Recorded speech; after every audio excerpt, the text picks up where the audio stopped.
Hello, everybody. We're about to kick off in just a moment.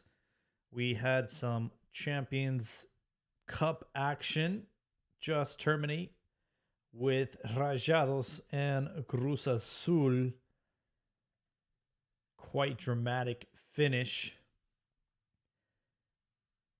with Rajados losing their goalkeeper in the 80th minute and had to use a field player for the remainder of the match. They end up losing 3-2. We're going to go live in just a few moments, so hang on to your hats.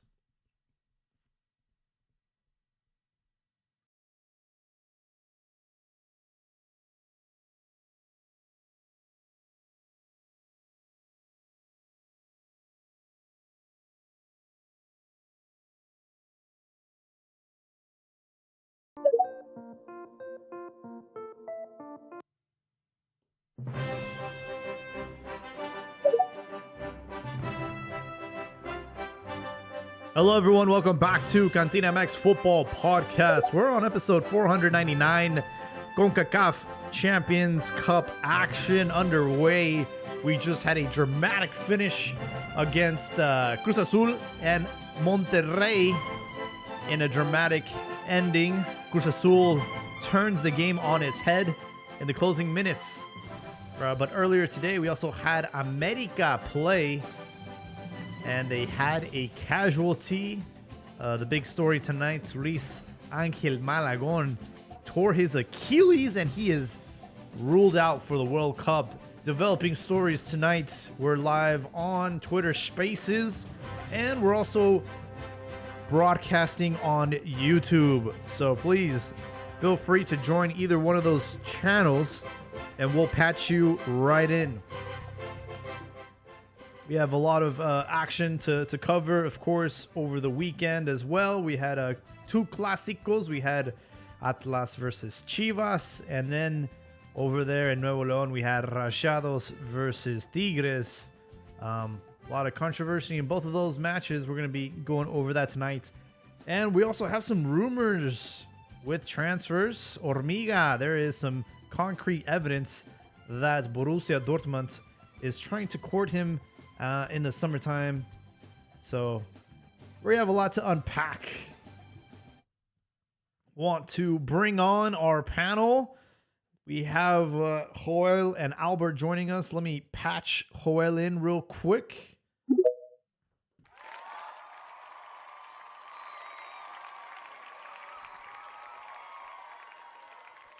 Joel, can you hear us?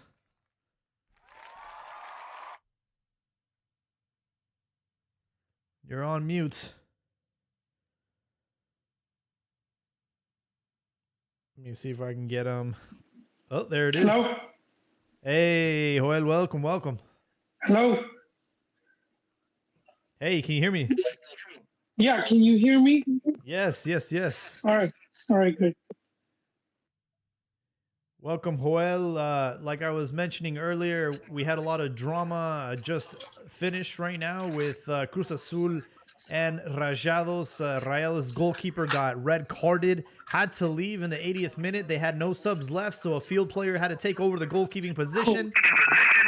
Whoa, some echo there. And then Biovi scored the PK to tie things up, and then Nico Ibanez in the stoppage scored the go-ahead goal, 3-2 full time. This is the first leg of two, so they'll have a chance at revenge over in, I guess, Puebla. That's where Cruz Azul is playing now. Yeah, man, I missed these Champions League games. I think was America winning? America won. Yeah, I saw a goal from the Brazilian guy. It was a pretty nice goal. I saw that much. Yeah, well, the big drama with that, right, is Luis Malagon tore his Achilles in the match, had to leave, and that's it. He's no longer going to the World Cup. Yeah, man, he's probably just being the Panini book. But everything's working out for Ochoa. Hey, karma. It was for Karma is a motherfucker, right? I mean, there was allegations that he was, abusing his wife or something, and now he tore his Achilles. He's That's out of the World right. Cup. You know what? That's I did right. interviews with him, and he didn't look like a very nice guy. So I guess fuck it. Mm. The interview, he looked like a nice guy. No, he didn't look like a nice guy. Did he? Like he looked like a dick. I seen him a couple Oh, times. okay. He looked like a dick. Well, he is an America player, so I mean, they go hand in hand. They say It's par for the don't course. meet your heroes. They say that don't meet your Oh, heroes. fuck that guy. No, that happened to me when I met Julio Cesar Chavez. Fuck Chavez, huh? What did he do to you that? Well, first he denied me an interview, but you look at him, he's a piece of shit. He's a piece of shit person. And Oh man. He's also it was heartbreaking because I grew up, Chavez, this and that, and Canelo's Canelo, but he doesn't come off as a piece of shit like Chavez was. Anyways, we also have Abdias joining us.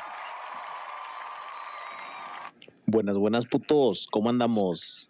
Hey man, all right. This is one of the biggest joys I have in Liga MX and in soccer. It's when a team runs out of substitutions and their goalkeeper either gets injured or get red carded, and they have to play the remainder of the game with a field player. And that for me is like the most exciting part. It rarely happens, but when it happens, that's when you know it's going to be a goleada. You mean La Gloriosa Liga MX? Yep. Los momentos clásicos, esos que te recuerdas de toda la vida? No mames, güey. It's one of the best things ever.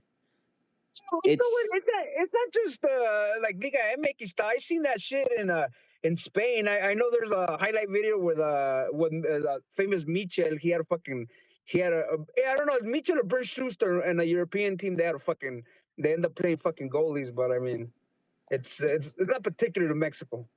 It's not, but yet it seems to be more common. Yeah, it in happens Mexico. more frequently in Mexico because of all that's all the shithousery we do. All the putazos. In reality, we're boxers. Okay, we fucking role play like these other fucking sports. Pero al fin del día, güey, hay putazos. And apparently, we use our wives as heavy bags. With Malagon and who's that pitcher that has like a fucked up eyeball? Julio Urias, who could have been helping Mexico right now, but he decided to be a fuck up. The first time he got away with it, they caught him right here in the Glendale Americana. Nothing happened, and then fucking eventually after a fucking LAFC game, he got fucking again. He fucking got caught fucking pushing it around, and that was the last fucking straw. Hey man, I'm actually really concerned for Tigrita because we haven't heard from her in a while. Damn, bro, Isa with the baby, todo like she was expecting, man. That could have been a double homicide right there. Damn, nah, bro, Isa's good. Isa's Isa, good. you gotta go back on YouTube or give us some sign of life, man. We're worried about you. We already lost Ricky. We don't want to lose another fan. You're chingao, güey.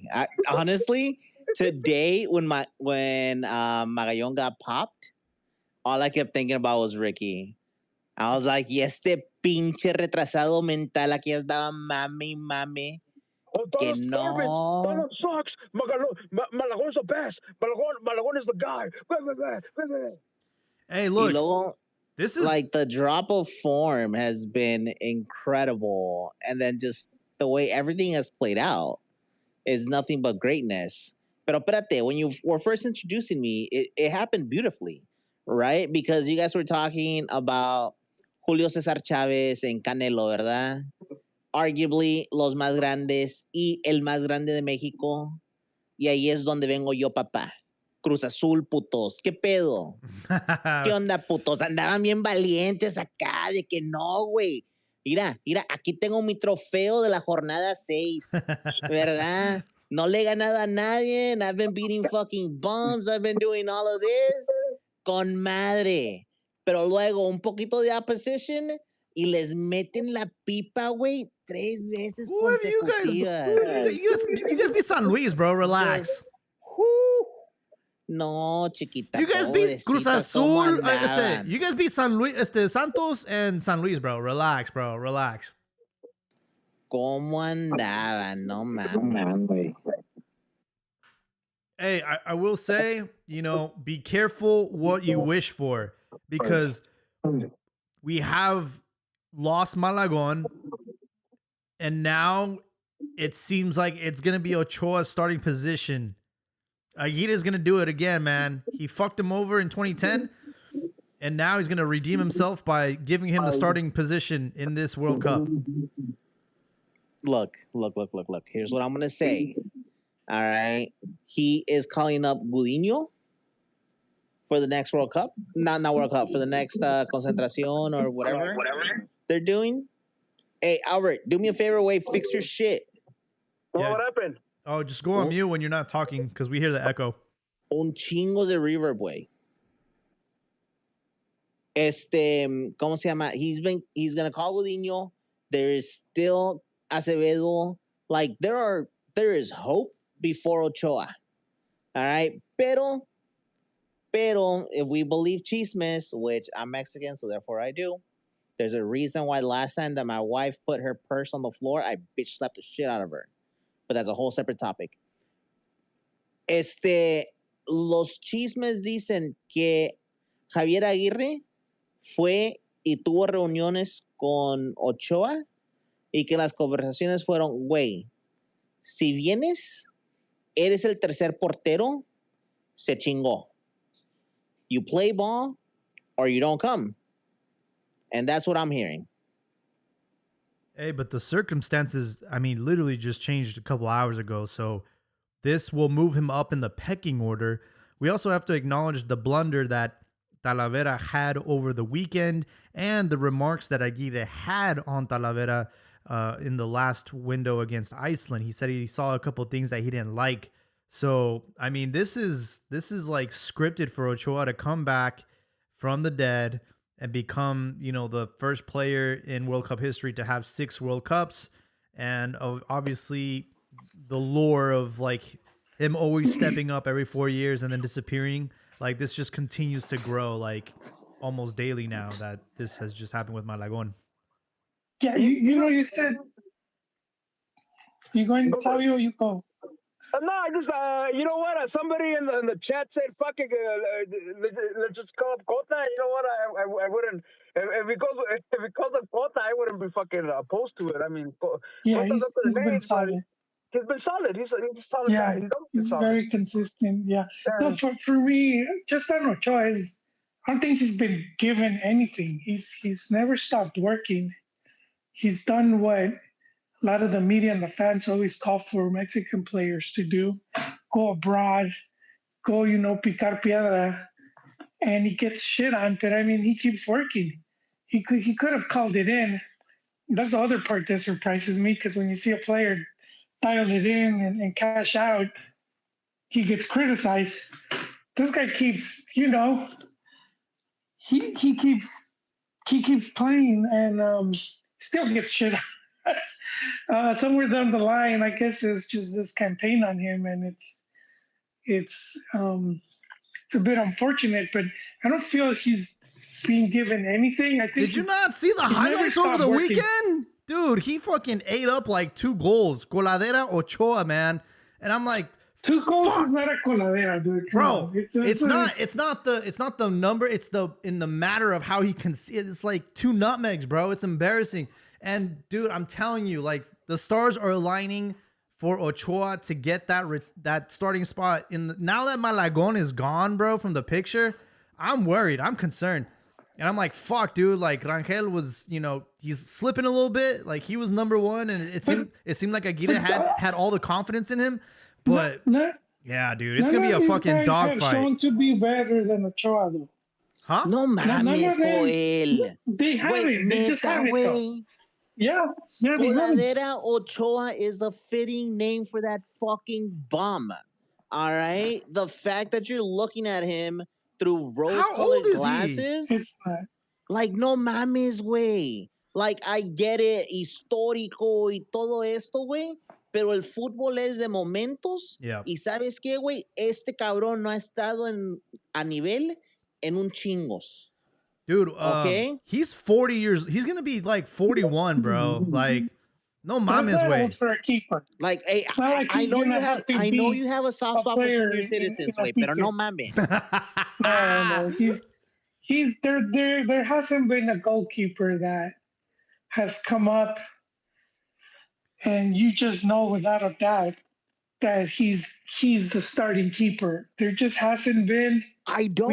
When I had see one. him, I fucking don't. You know what's the problem, güey? El resto de la pinche indiada que no ve los partidos donde le Hey. están metiendo 5 putos goles, It's all about the igual que vibes, tú, bro. You guys creen just que see es the un buen highlights. portero. Because you guys just Pero see the no highlights mames, and he güey. has a bad match. You don't see every game, much less the whole 90 of him playing. I don't think he's cheeks the way you guys make him sound. He's always stepped up. That's the point. I Hey, think Joel. with Ochoa. Joel, Look, Joel, I under- ¿cuántos descensos, güey? ¿Cuántos descensos? Dime. Don't matter. Don't matter. look, That gives let's- his No, character. güey. one thing No, we pues, hey, not madre, güey. He's You know, not it's the same- exactly getting it's the same descenso thing with I- Dude. mid-table teams. He's playing Mira, with güey, teams that it's- were already destined for descenso. It's the same thing I tell my wife. Amorcito, it doesn't matter how many times I cheat. What matters is how many times I come back home. wow. ¿Verdad? Because Honestly, that's Alright. the argument you're giving me. Honestly, I put Chu Corona over Ochoa. He just never got the break. Corona was He always did Yeah, it. wait, Yeah, hey, he did it. hey. fired more. Sabio. Yes. There's a reason why you're still published, way. Like, you just said something that actually makes sense, that is true. Hey, yeah, güey, yeah. Baja la pinche Cruz Azul jersey, bro. Let's talk objectively. Objectively, we cannot judge Ochoa on his club career the way we cannot judge Giovanni Dos Santos on his club career, because when they put on that jersey for La Selección, they transform, bro. It's like Clark Kent turning into Superman. Co-sign. However, Finally. wait. Let me finish my thought. Sorry. We have to acknowledge that Ochoa is not a spring chicken anymore. He's 40 fucking years old. And from what we're looking at in Cyprus, it's not looking good, bro. It's not looking good. I will allow him to go as a third keeper or behind Rangel, but he cannot be our starting goalkeeper in this World Cup, bro. I know it's going to sell a lot of jerseys. I know the marketing is going to be there.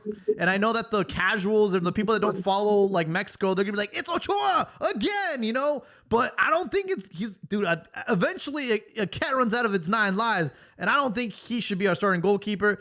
But against Portugal and Belgium, that will be the deciding factor, man. Facts. Now, look. Here's the only thing that I have, right? You're saying que la camiseta, que quién sabe qué, güey. Tú eres el que está mamando verga aquí cada pinche semana sobre las Chivas, sobre las promesas jóvenes, que quiero a este pendejito que muy apenas va empezando en la selección, que quiero esto y el otro. Pero está bueno, güey, le voy a bajar los huevos, no hay pedo. Aquí es lo que vengo a preguntar. ¿Qué pesa más? ¿Una medalla de oro olímpica o Copa Oro? ¿Qué pesa más? ¿Y quién tiene qué? World Cup. They both have medallas olímpicas. ¿De oro? I guess. Nomás uno tiene una de oro, güey. Y dime, ¿quién es? Corona. Ok, y luego después de eso, güey, vamos a competir con los trofeos que tienen. Corona contra Memo, ¿verdad? Los máximos trofeos que ellos tienen individualmente, la medalla de oro contra la Copa de Oro, ¿verdad? ¿Cuál pesa más? Yeah, but that was what do they call it? Handicapped tournament where you can only allow a few senior players to go. And Concacaf is that much of a fucking powerhouse? No, I'm just saying, like, it's kind of hard to compare them individually as far as like honors go, because you know Chewy, number one, he's out of the picture, so like it's not like he's a realistic option for this World Cup. And I think like it was just a matter of timing, man. Like he never really got a fair shake at the starting position for the national team. And when he did, he had like obviously off the field issues, right? I think the only time he got a fair look was the Confeds Cup in 2013 when he ate that goal from Pirlo, and he fucking put his hands up like an idiot. It wasn't even off the field issues, man. So really quickly, dear listeners, anybody who's here, anybody who listens in all of across our different platforms, if you speak Spanish and you're able to, understand just conversational Spanish, listen to El Reportero.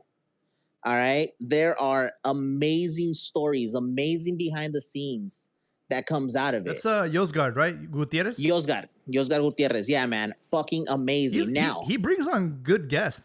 Really good guest. Now, for our Pocho listeners, here's a little hack. YouTube, go AI generated subtitles, and you can kind of follow along. All right. Like, I'm not going to say that it's fucking flawless, but you're going to get the gist. Now, the reason why I mention all of this is because not too long ago, he had Chafa Marquez Lugo or Rafa Marquez Lugo on his podcast, and they talked about that whole big ass fight that happened at Morelia, right? Because little did I know, Chafa Marquez Lugo was a journeyman and was fucking everywhere, all over the league. Y también era bueno para el desmadre. So those stories kind of shine through. And he had a hot chick. A huevo. Now, they talk about todo lo que pasó en esa pelea and all of that stuff. And then, como los dos están en los medios ahora, they have a candid conversation about Chuy, right? Like the form that he was in and how he used to train and all of these things. And they said, it's like, look, I want to be honest with you. The one thing that affected Chuy the most was that fight, was the fact that he went and attacked a member of the coaching staff. After that happened, everyone looked away from him. Like, everyone stayed away from him. That was the big sin that he committed. Fair enough.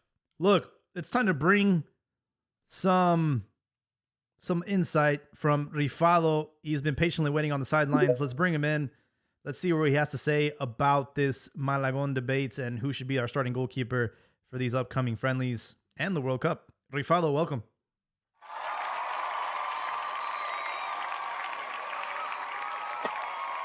Hey, good evening, everyone.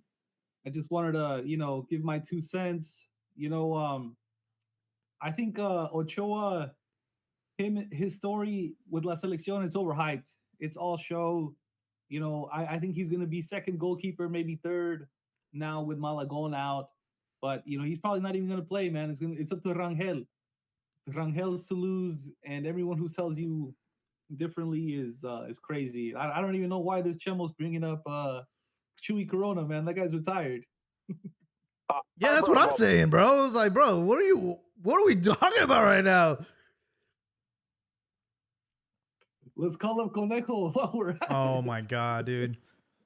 Espérate, güey. No soy tan pendejo. Albert was the one who brought him up. El Brody, también. I know, right? Yeah, I will say, karma's a motherfucker, right? Malagon's out of the picture. I literally created a TikTok today and I talked about, hey, like, we gotta watch out for the starting goalkeeper position because, Rangel had it in the bag. And I feel like he's like fucking up, all right? And it's like, dude, you can't be doing this 3 months away from the World Cup. Now with the injury, it's like, holy shit, you got Ochoa in the mix. You talk about Gudiño, who's like, is he the brother of the other Gudiño that Chivas had? No. This Gudiño's from Yucatan. And you know what? He's not even that young because they said that they were going to consider him for the next cycle. He's already 29. What the fuck? Yeah, I don't know. Jurado's kind of just the flavor of the week, flavor of the month, whatever. It's crazy, though, that they kind of snubbed Acevedo, right? Because he was kind of in the mix, but never got a legit look. And now he's in the shadow realm, dude. It's crazy.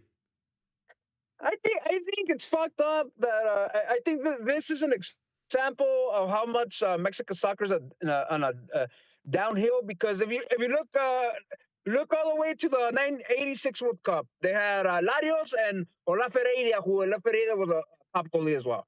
94, you had Campos, you had Nicolás Navarro, you had Felix Fernandez, decent goalies. And in '98, that's when you started. You started with that streak of fucking with two guys that could have been starter. You had three guys that could have been yes, Campos, Osvaldo, and Conejo. Then you had Conejo, Osvaldo, and Campos in that order, and then you had Osvaldo, Corona, and then Chuy, and then in what was it in 2010? It was Conejo, Choa, and Michel, and then.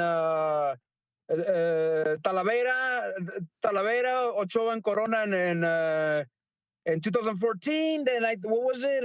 Ochoa, Tala, and Corona in 18.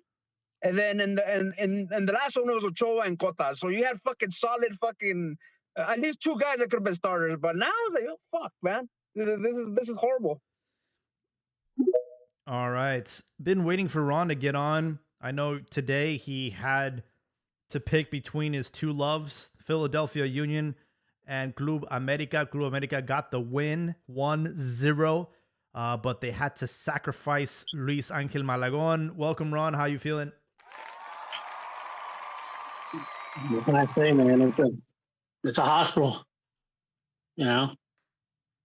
I mean, then the previous week, I honestly have to question what the medical staff and the nutritional team, if they're really doing their job at America. Because I mean, this is just ridiculous, dude. I mean, they can't keep Henry, healthy, and then this is really. I mean, this is problematic. I think right now, if I'm America, if I'm the owner, I mean, I wouldn't risk. If I'm the front office, I'd consider about basically cutting some of the players, and like for example, I'm already convinced that Martin's never going to come back. And as much as I hate, because I think when it's all said and done, he's going to be one of the fan favorites for many years to come for what all he's done and what he accomplished. But the team just they can't stay healthy. And I think, I mean, that I question the medical staff. I question, the nutritional staff. And I'm thinking rebuilding. I mean, at this point, really, I don't even care about the league title anymore. I mean, if they make a deep run, they make a deep run. But at this point, protect whatever you have and then try to build on, because this is just ridiculous. You don't want another Pro de 85 trophy? If it happens, it happens, But again, like I said, I mean, the players are just dropping like flies. Yeah, and you wonder why, how, But hey, I mean, Gota's still a solid, choice. Like, it's not like you guys had to go with like a shitty goalkeeper. Like, he's proven. No, I know, but still, it's another one, and it's been problematic for at least 2 years. I understand, like a couple of days ago, I saw on my feed, that viral clip of Pelais and Tuca when they're talking about what the clubs do nowadays as opposed to back then, where like now clubs basically are able to control the nutrition, they're able to control the training, for at least, like, for example, they're able to control the nutrition for their breakfast and their lunch. And I don't know if you guys ever recall that, that viral video where Tuca, and being Tuca, he's saying jaladas, son jaladas, let the wife take care of the player, But that clip showed up, and then almost immediately, I think I saw it yesterday. I saw one with, what is it, Aston Villa, where they were interviewing the nutritionist and the medical staff as to what they do, like in their daily routine. And one of the comments that the nutrition was meant was that the medical staff, they basically they take the players and they have like these really high tech medical labs and stuff like that, so they're able to basically detect what their their body mass is. They can detect like sprains and all that type of stuff. And I'm just wondering what the hell is going on with America, man, because like I said, this is just saying it's not normal. I know you're being self-critical of America, but let's be honest, man. I think the league in whole, when it comes to off the pitch training, preparation, recovery, we are just like leagues and like light years away from the rest of the world, and it's kind of embarrassing. I saw they Chivas uploaded a video today. Oh, join me. It was a Hugo Camberos, and they showed him and like, oh, this is like my routine of the day. And it just looks like, bro, what the fuck are you guys doing? Like, that's why we need Libertadores. Nah, bro, fuck, What? dude, let's fucking. Can we just like? I'll tell you why. One episode without bringing up fucking Libertadores, man. Can you one episode? Because if no mames, if we were truly behind that far back, you wouldn't be able to keep up with those teams. Bro, I'm just saying. The next teams were no, you even see it at the Clubs World Cup. Have you ever seen these teams run next to the ground just on physicality? No, just outrun them or tire them out or even play the ball better. You don't see none of that. You don't really. We're talking about a symptom, which is players getting injuries a lot more frequent. I know Chivas, we had our fucking problems with that for a while. And now America's suffering, and it's like, dude, across the board, man, like we don't take that shit serious. Like the discipline in the league is embarrassing. So remember, a couple weeks back, there was a problem. I think, if I'm not mistaken, with Toluca, and I think Turco and their front office. Yeah, I think they fired, if I'm not mistaken, some of their physical trainers, right?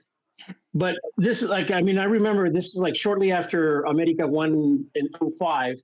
I remember like they also got rid of all of their medical staff because they were starting to accumulate injuries and stuff like that. I don't think it's as bad as you think it is. But again, for a team like America that has more resources than most, it's unacceptable. It truly is, and I understand. It's not like back when Liga MX teams were playing the Copa Libertadores, Copa Sudamericana, Copa Concacaf in the league, right? Where they're having to basically play in LA, then in Mexico, then in Brazil, then go back to whatever, and stuff like that. So I could understand if the injuries were frequent back then, which they weren't.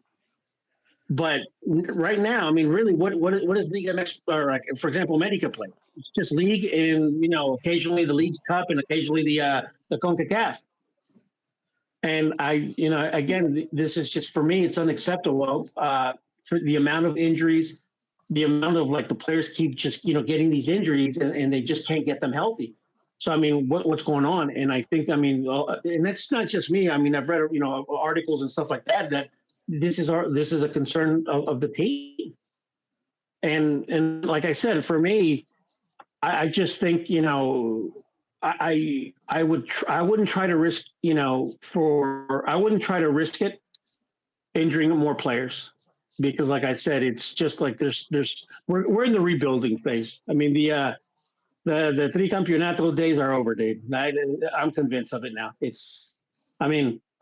I was listening to some of the pundits. Right? Well, I mean, it's like, how did it go?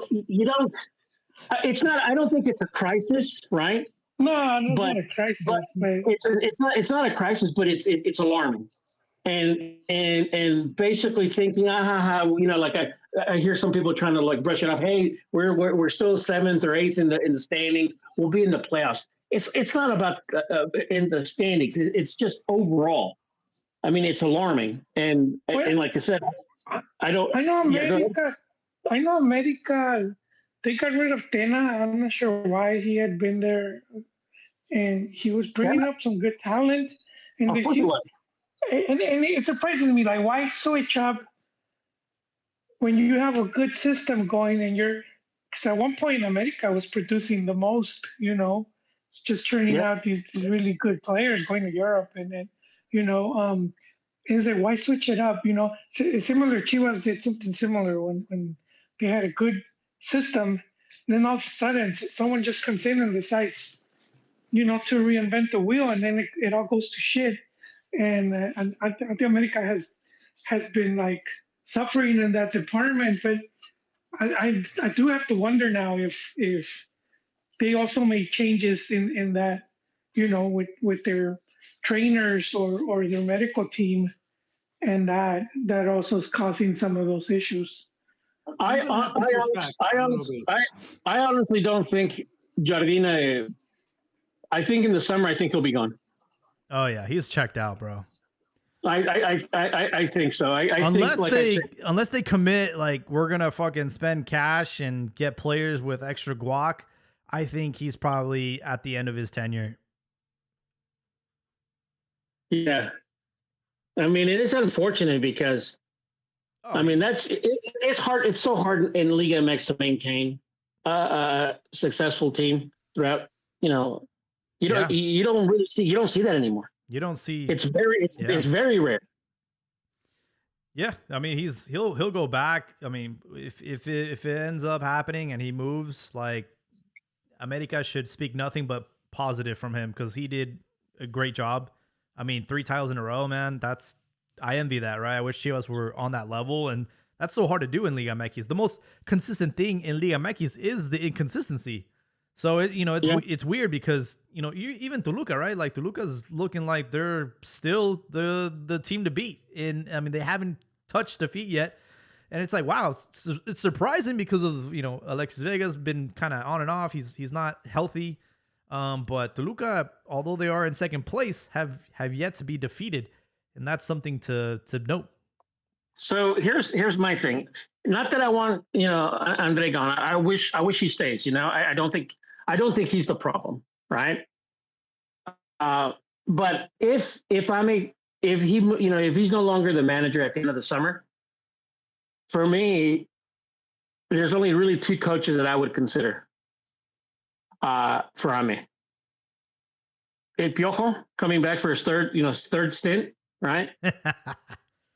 or and some of you guys may laugh at this, Tuca. Is he retired? Like, he's like on TV now, right? He's on TV, but a couple months back, they did ask him, about when he returned and stuff like that, and he said that he's leaving that option open, but right now he said that he's happy. And they even asked him, like, why you never coached America? Did they ever approach you? Blah blah blah blah blah. And obviously, America, throughout his career, Ahmed did approach him, but he felt like he didn't want to betray Pumas, even though he's more associated now with Tigres. But the right opportunity, comes along. It may happen, but again, 72, man, he's pretty old. He still has the piss and fire in his eyes, though. Oh yeah, for sure. Yeah. He still has the piss and fire in his eyes. But again, going back to the point, no, I didn't go to the game today. I wish I did, but I was just busy. So there's a few things I want to push back on that I heard here, and the first one is the injuries. Now I know Henry Martin has had recurring injuries, but he's old, wrong side of 30. This is natural. Now Davila, he stepped on the pitch the wrong way, and then he had some crazy injury. And the same thing for Malagon. So, like, not so much the medical staff, but the state of pitches in North America is what seems to be an issue. Rifado, real quick on that, I actually looked up the pitch. It's natural grass. I was like, oh, is it turf? No, it's natural grass. But go ahead. It doesn't matter. The state of it's not the best. So I mean, granted, it's been a while since I covered a game over there. I think it's called Subaru Park now. Back, I think when I used to go there regularly, it was when I used to go there regularly, it was PPL or something like that. And been on the pitch many times, and it was a nice, it's a nice thing. I can understand your point in Davila because he just stepped wrong and stuff like that. But again, with the Achilles thing, and then seeing what some of the clubs have, the type of technologies where they basically have they test these players with the MRIs and they try to basically scan their muscle tissues and this and that, whatever. it's like again, I'm really concerned because I just think a lot of this is preventable, and and for me it's concerning. It really is. For sure it is. For sure it is. But and then another thing I wanted to push back on, and it's the slander of the America Cantera. I still think it's good. If you look through Liga MX, you'll see a bunch of graduates. You got Emilio Lara, you got Rosano at Necaxa. Even today, you had Vasquez start at center back, and then the striker right now is Salas, another Canterano. So like they're still churning them out. And then right now that Malagon's injured, everyone's talking about Cota stepping up, but I'm looking at Tapia, this 24-year-old. So he got loaned out to Querétaro, some other fucking place, and then Querétaro ended up owning him, but America bought him. They went out of their way to buy him back. Same way that Chivas bought Campillo back from Juarez, right? So like they saw something, and I see something in the guy. He's a tall guy. He was in the Tulum tournament. I think it's his time to shine. And so, ojo, with that guy for America, I think he's going to get some game time. It's Cota though, man. He's got the experience, and they're probably gonna go with him for the remainder of the tournament.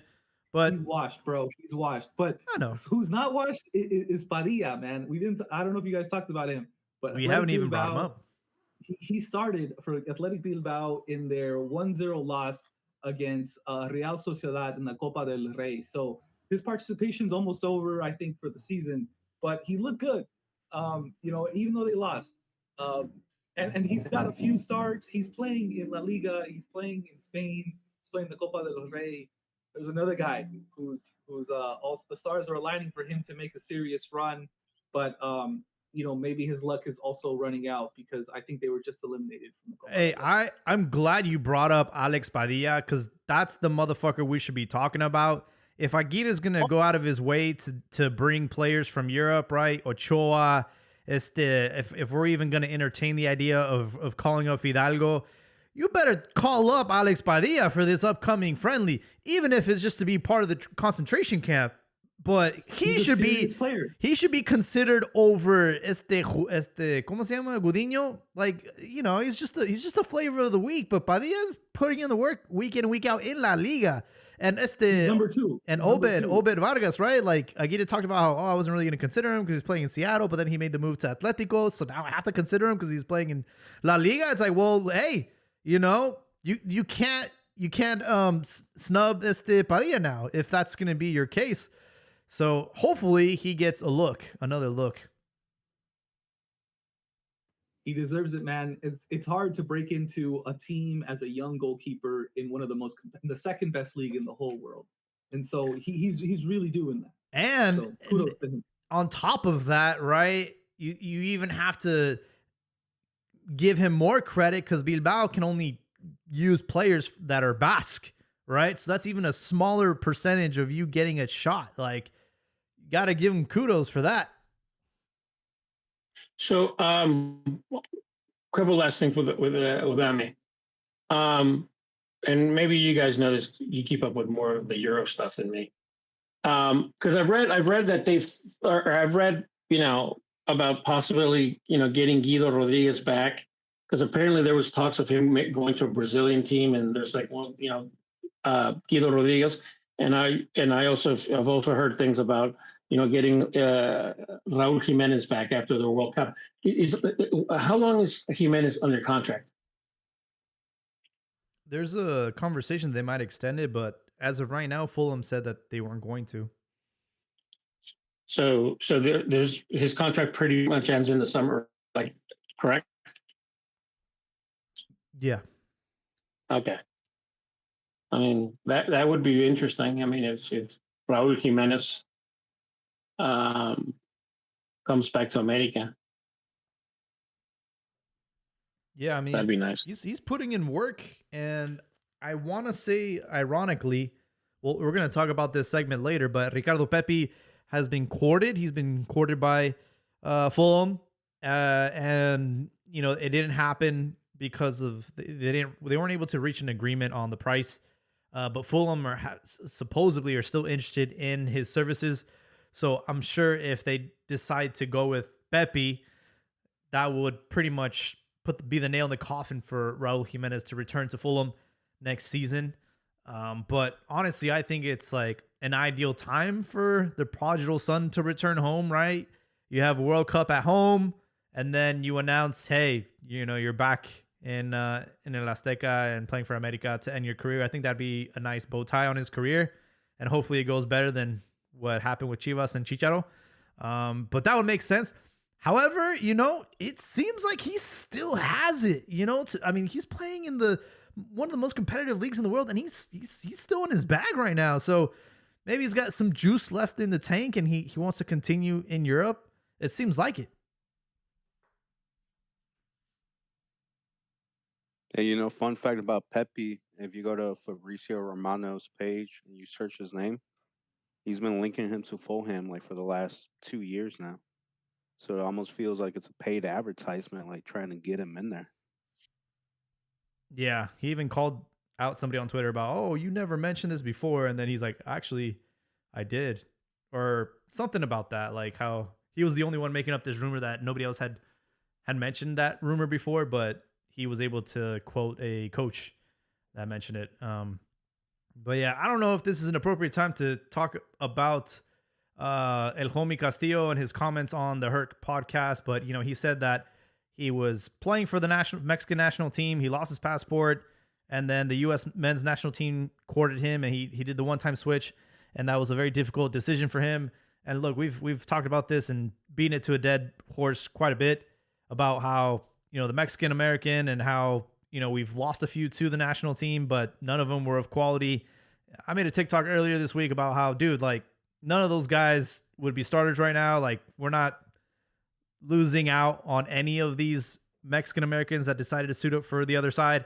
And then I took it a step further and said, name me one U.S. men's national team player that's not even Mexican, but if you could give him Mexican pass, he's Mexican, he's eligible to play for the Mexican national team, that is better than any team that we've ever put out. And I said, there's none of them would come close, dude. I know people say like Landon Donovan, but like, dude, we've had Cuauhtemoc, we've had Carlos Vela, like much better players than Landon Donovan. Some people mention like Clint Dempsey, fucking Tim Howard. I'm like, bro. But no. Hey, I would go Howard over Osvaldo and Ochoa on the spot. No. So here's the thing about Donovan. Donovan had the temperament and the character of wow. So in terms of quality, in terms of like technical, ability, Vela perhaps is one of the most talented Mexican players that Mexico's ever produced. No question about it. But in terms of like field leadership, Donovan, I'd give Donovan that edge over Carlitos Vela.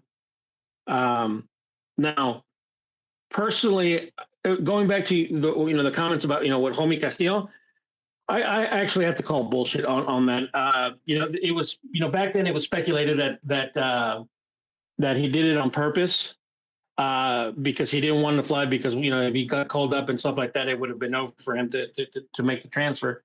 But there were also many instances of just him being very extremely unprofessional, not wanting to train properly when he was with America, right? And there were certain even when he was with Santos and stuff like that, there was always those comments of him lacking professionalism and stuff like that. So I kind of have to call bullshit on what he said.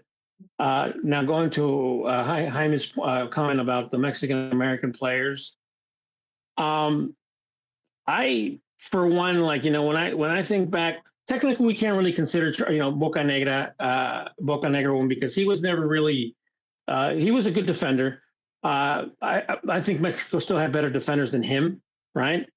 Obviously with Rafa Marquez, Salcido, playing that the CB backs, the center backs or even the full backs, because they could adjust. And then I was thinking other players like what's the name, the one for Pachuca. They played in Pachuca. He went to the World Cup in South Africa. Was it Torres? He played in Pachuca. Gringo Torres. Gringo Torres. I honestly didn't think much of him. I didn't think really much of Herc. Didn't really think much of him. he would have never made the national team. He's just in salty, Mexico. bro. He was never good enough. He was never even considered, bro. Yeah. Ron, So, you yeah. told me that you're not a fan Ron, of you've been Eric's 10 goals. Ron, you've been Americanista. Or what do you think about Sendejas? Would have made a difference in Mexico? No, and Rifado and I, Chiflado and I, we've gone back and forth about this. There are certain players that are great league journeymen, right? Like, for example, Victor Ruiz, phenomenal player at Toluca, amazing, and there's been players like that, like for example, Israel Lopez, played for Puma, played for Toluca. Yeah, I mean, those are guys that they were the heart and soul of the team, right? No question about it. But when they would go onto the national team, they're lost for a combination of reasons. They didn't have the speed, they didn't have the size, they didn't have the right temperament or the right, the character and stuff like that. For me, Sendejas is one of those. And it's not like I'm knocking on the guy. I love him with America. I think he's phenomenal with America, right? And one would think that if you can handle the pressure playing at America, then that naturally should also that should basically be almost the same with the national team for the amount of pressures that are put. But again, I don't see Sendejas being a starter on the national team for Mexico. I don't think so. I don't think what the players that they've poached, whatever. Like, I remember when everybody was making a big deal about what's his name? William Yarbrough? Yarbrough. Everybody was making a big deal about it. Oh my God, how could we be so stupid? We let it blah blah blah blah blah. It's like he was a flash in the pan, dude. He was the flavor of the month for what, a couple months. Yeah. You understand? He wasn't in the same class with Ochoa or Corona. I don't get it. No, exactly, he wasn't. So I don't think that some of these players, they're the flavor of the month, like, to whoever pointed out, Hercules or that. Yeah, he was the goal scorer. He was a top goal scorer. Hey, congrats to him and stuff like that. But the league has had goal scorers that, hey, they shine for 1 or 2 seasons and then just were average at best. And for me, that was Hercules, at least in Liga MX, he was just average at best. Well, the only reason he went to that World Cup with the U.S. was because the U.S. was lacking center forwards. That's the only reason he went, and he caught on fire. And a lot of his goals were in garbage time. But it's just that nobody, there was no other U.S. striker, so that's why he got on board at the end. But I mean, he wasn't exceptional. Although we had a conversation with Rifado, and Rifado was singing his praises, but Eric was nothing spectacular. Nope. And honestly, he's probably, again, salty that he wasn't ever considered for the national team. And now he's like, this big rage baiting dude on social media. But go ahead, Ricardo. Okay, so I just want to rebuff the Sendejas talk. Okay, the guy who was a key player for the historic campeón of Club America, to say that he would not start for Mexico, that he would not be a difference maker on the right-hand side for Mexico today, last year, and even next year is crazy. He would for sure start, if not be in contention for starting. He's day in, day out better than Lainez, who I think is the best right winger that Mexico has right now. He would absolutely be in contention and be an important player for La Selección. It's a shame, on both sides. I think Sendejas was immature in how he reacted to the La Selección, courting him hot and cold. It should just be an honor, and then you take it or you don't. And then La Selección messed up in rushing him. I think he was about to board a bus when they're sign this right now, this one-time switch, and it's I can't do this right now. I have a game, and La Selección I don't know made a beef about that. So I thought that was unprofessional by the manager. Didn't we get in trouble for that too? I think so. I think we played him when we shouldn't have. Yeah. Once. And so as for Hercules Gomez, I'm not saying he's as good as Chicharito, But in 2010, I believe, he tied Chicharito for the top goal scorer in the Liga MX Clausura. And he played 5 more matches. You forgot that. Yeah. And you he forgot he that played most of 5 his more goals matches. And they were, and ended- they, all of them, Wait, were, and most of them were in garbage time. Chicharito's goals were like game winners and shit. Exactly. And Who theirs who were played just for like who? Who played for who? positional goals. Chicharito That's playing for a grande Chivas, right? Hercules Gomez is playing for fucking Puebla. Come on, Yeah, but he was man. scoring in fucking. Hey, in don't make garbage fun time. of the mole power, bro. Puebla's got mole in their system. Hey, we have a new speaker, Lil Hattrick. It's your floor, man. Welcome. Thank you for joining us. Yo, what's up, fellas? I sound good? Depends on what you say. Well, I was just gonna say, it's crazy. What's his name? Ron, right? The other Americanista? Yeah. Bro, it's so crazy. It's what he was saying was so outrageous that I had to come on and say something. Because how is he gonna disparage an Americanista legend, bro? Like he's a living, breathing club legend, and he's trying to say that he would not work on today's Mexico. Who does he have?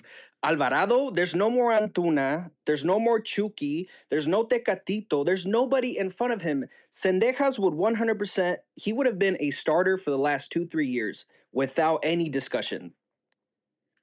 Will Sendejas get called up? Yes. Will Mexico miss Sendejas? No. No one is losing sleep because we do not have Sendejas on the team. I disagree. There's nobody else. Like, bro, but if we he's go not tomorrow, make the team better than what it is. So here's the thing. You have, I've heard many games where, for example, you have El Maestro Reynoso, right? El Más Americanista. And you have, for example, former U.S. national team, Marcelo Balboa. And I've heard them go on and on about, why Cendejas is not starting or not even, being called up for the U.S. national team, right? And I get it. They're making their case because of how well he's played in league with Ame, okay?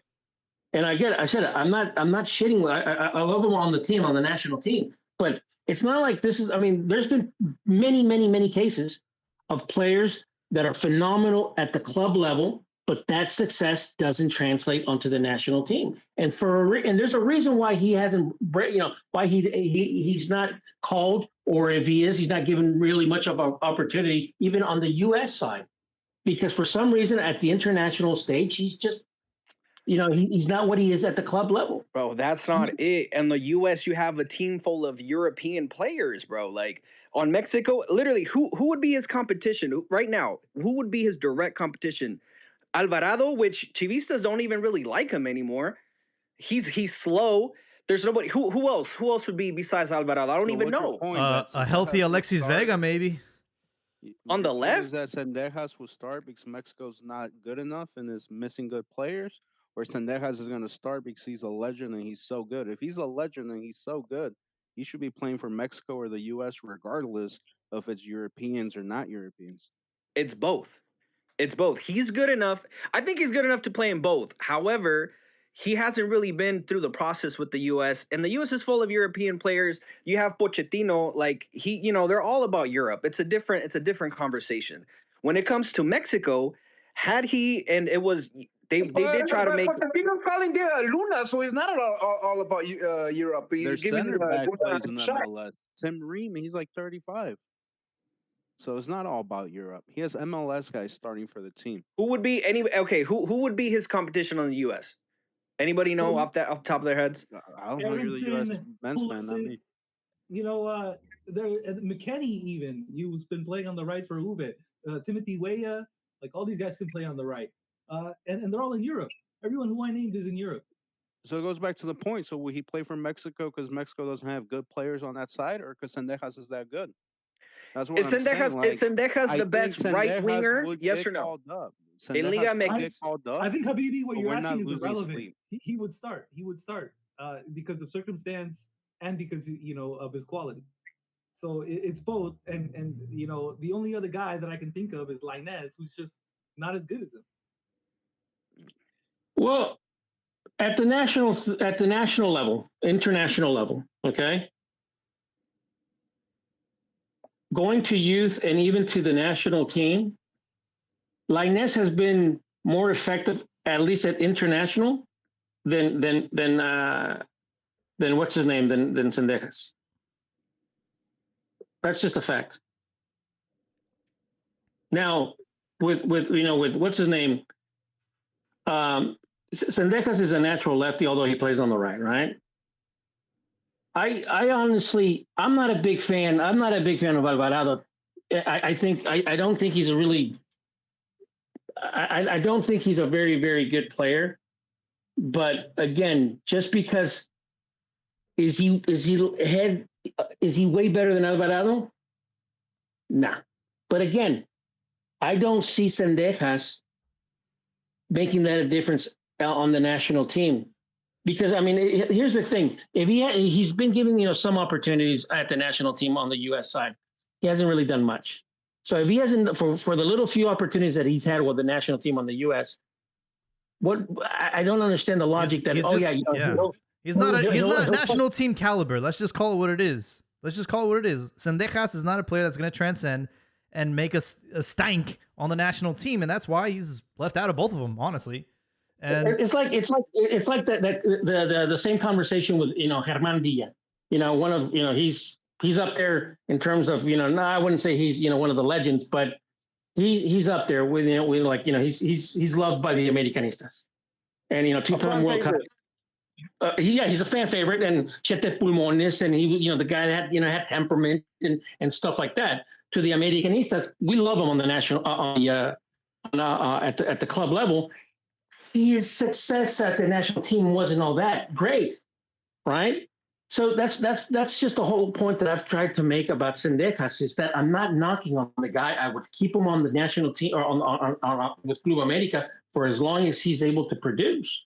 But again, the logic is failing, saying that the few opportunities that he's had with the national team on the U.S. side, he hasn't done anything of significance. So how can we say that if given opportunities with Mexico, that he'd fucking break it, that he'd fucking be a badass? I don't think you can really make that argument. The reality is, whether or not we had Sendejas, the actual end result will be the fucking same. He's not going to be an X factor. It's not like if we had Sendejas, we're going to get to the quinto partido. Like, he ain't doing fucking shit on the national team. Let's just call it what it is. Well, here's the thing. It's not just a Sendejas problem. It's just, for me, it's a generational problem. Yeah, exactly. I look at that national team. The players that we currently have right now.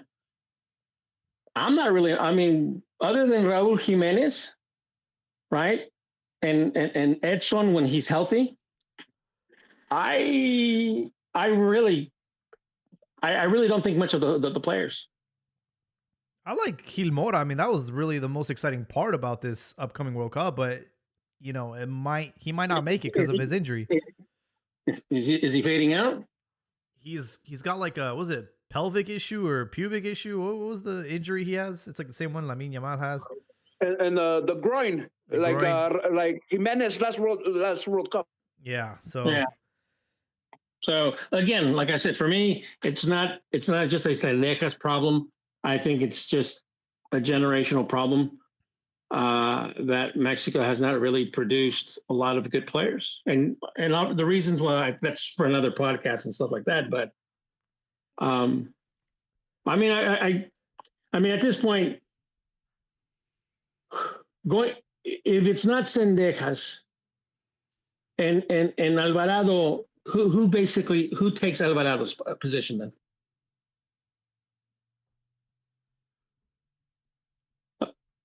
Someone was saying, what's that? It could be that we don't play with the winger at all, that we play with the five in the back that he's experimenting recently. And instead of wingers, we have right wing backs. And be like Richie de Ledesma, right? Exactly. And Cotorro or Gallardo on the left. Yeah. So, that's where I see the team going, actually. What about Quiñones? I know Quiñones doesn't really play as a striker for Aguirre. Would he play on the wing then?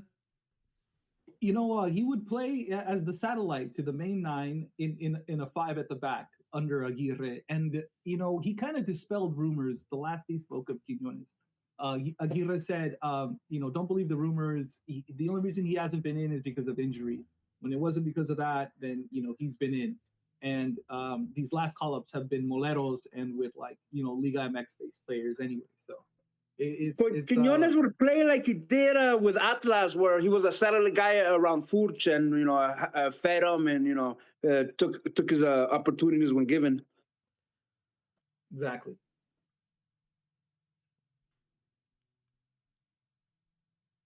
I do have another question for Lil Hattrick. Thank you for joining us today, and we recommend and encourage you to come back and join us again. As far as the goalkeeping situation, now that Luis Angel Malagon is ruled out for the World Cup, like who would you prefer? Hattrick, is that your team too, America?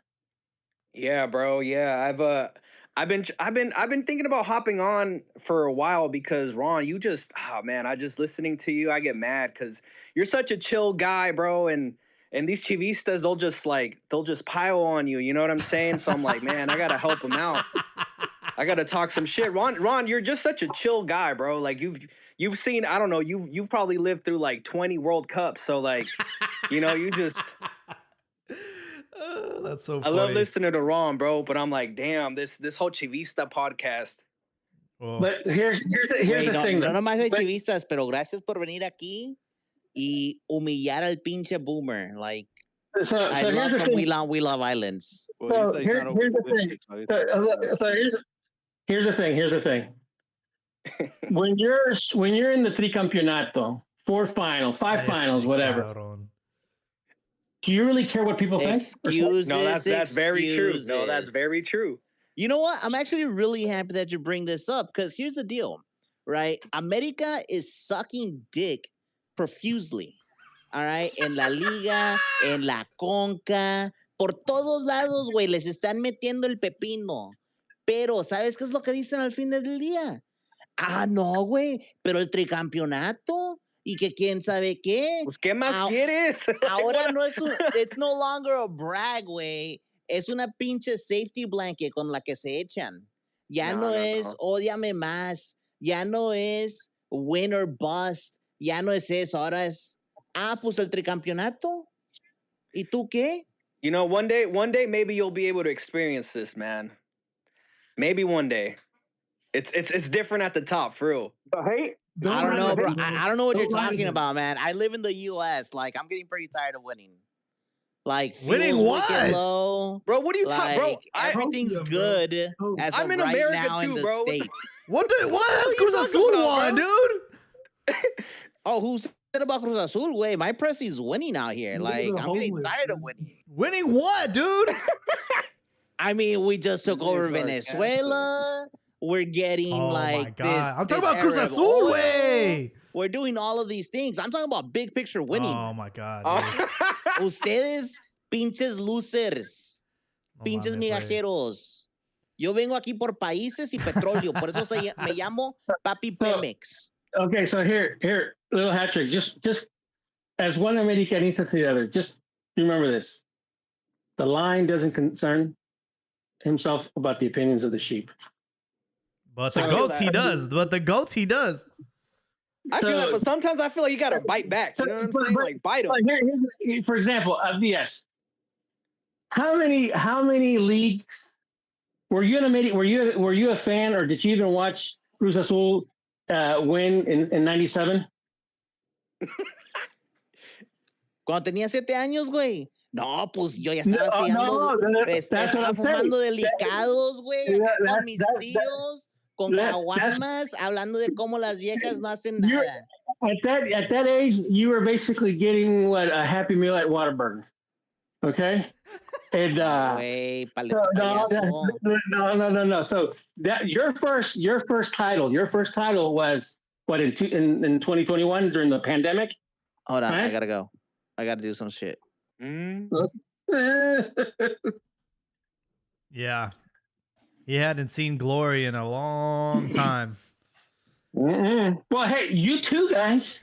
Hey, I know. I was about to say we're good for one. y'all too. We're good for every 10 years, man. That's been the It's been the consistent. Jaime, were you around? Were you a Chivas fan when they won in 06? Dude, before that, when they beat Toros Nesa, that was my first cup, man. That was glorious. 97. 97? How old And were then you? 7. I was watching soccer when I was like in diapers, man. I just would turn on to Univision and then Andres Cantor would go, goal! And I would go with him and run around the house and I was hooked, bro. So I remember a lot of great memories in the 90s and my first World Cup in 98.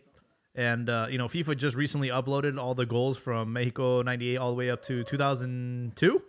And I was like, it was nice reliving those memories, even though we've, fallen short every single time. But that team in 98, bro, they just fucking had balls, man. And they also look good on the pitch with those jerseys. And it's just like, so iconic, bro. So iconic. It's such a... And they had the ultimate national team player in Luis Hernandez, who didn't do shit with Necaxa, didn't do shit with America, but he was always there with the national team. And dude, like these guys that are gonna be rocking that throwback this year at the World Cup, they don't deserve it, bro. None of these guys are fucking... They don't have swag. They don't have... Dude, they wouldn't be good enough to be their fucking ball boys back then, dude. That Campos that went, he was worse than Ochoa. Yeah, I wasn't a fan of Campos. He was too short for I like Campos because I was short, so he was my hero. For 98, he wasn't the best keeper. It was Rios. I don't give a shit, dude. Campos had the fucking Yeah, swagger, dude. Then La Puente Garin and La Puente shut him out. Look, there's a thing called aura, and Campos had aura, dog, and he was sponsored by Nike. He just had the fucking swagger, dog. Doesn't matter how good you are. I'm just saying the similarities to he still does. Juan, tell me, if Campos was Osvaldo's height, does fucking Bulgaria fucking score that goal on them? No, he doesn't. No, they don't.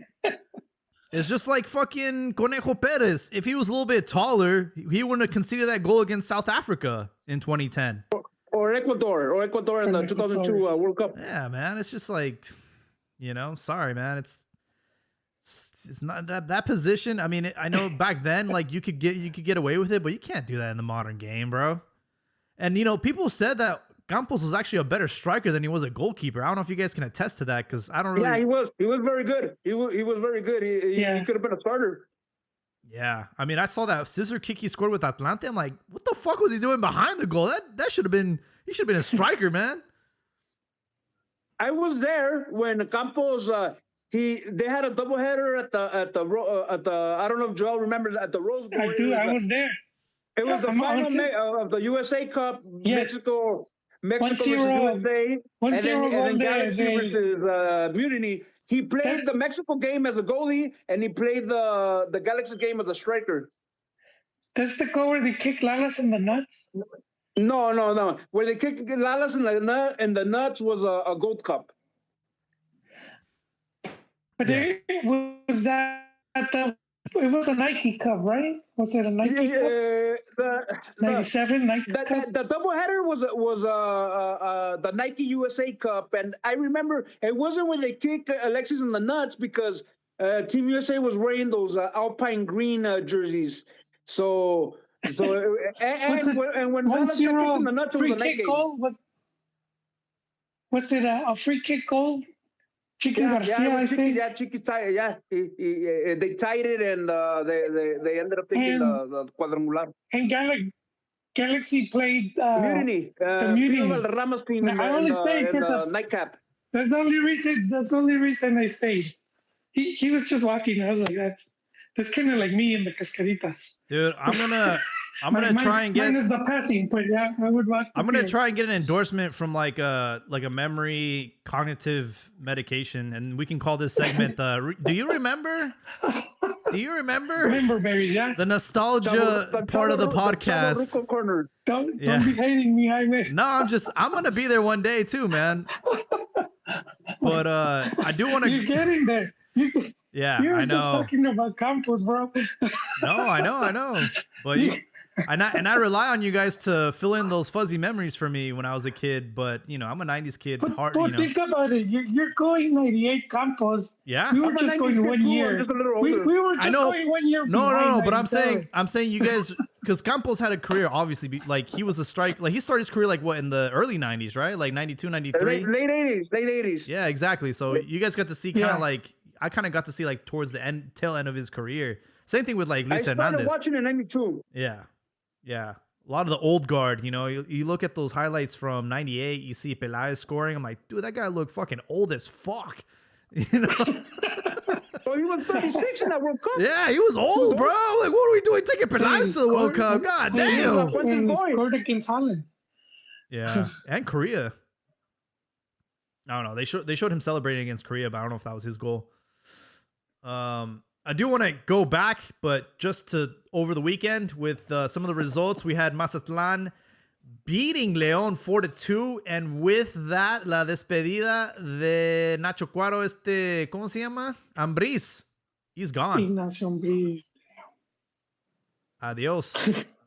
Really quickly, did any of you watch that match? I did not, man. Wait, y'all missed a hell of a fucking match. And by that, I mean it was just fucking nasty. It was shitty. Hubo putazos. Wow. Hubo goles. Hubo de todo, güey. Neta, it was the best representation of Liga MX. You know, el nivel no estuvo bueno, pero el entretenimiento, güey, al 10.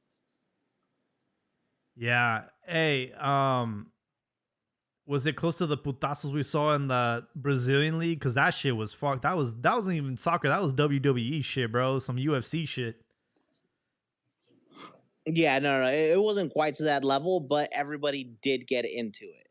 Mm. All right, like todos tiraron putazos, pero no, güey, los brazucas, they took it to the next level. Yeah, they went to jiu-jitsu. Pumas got a victory over Necaxa. Necaxa not having a good time. I know they had that splurge or excitement because, you know, they had some foreign investment. They got their show on Hulu, but honestly, they're in 16th position with 9 points. They only got 3 victories, and you know they also lost Gambino, man. That was a great player. I don't know why they fucking sold him. That was a stupid mistake. He was the only thing working at Necaxa. But Pumas, shout out to my neighbor who's a Pumas fan.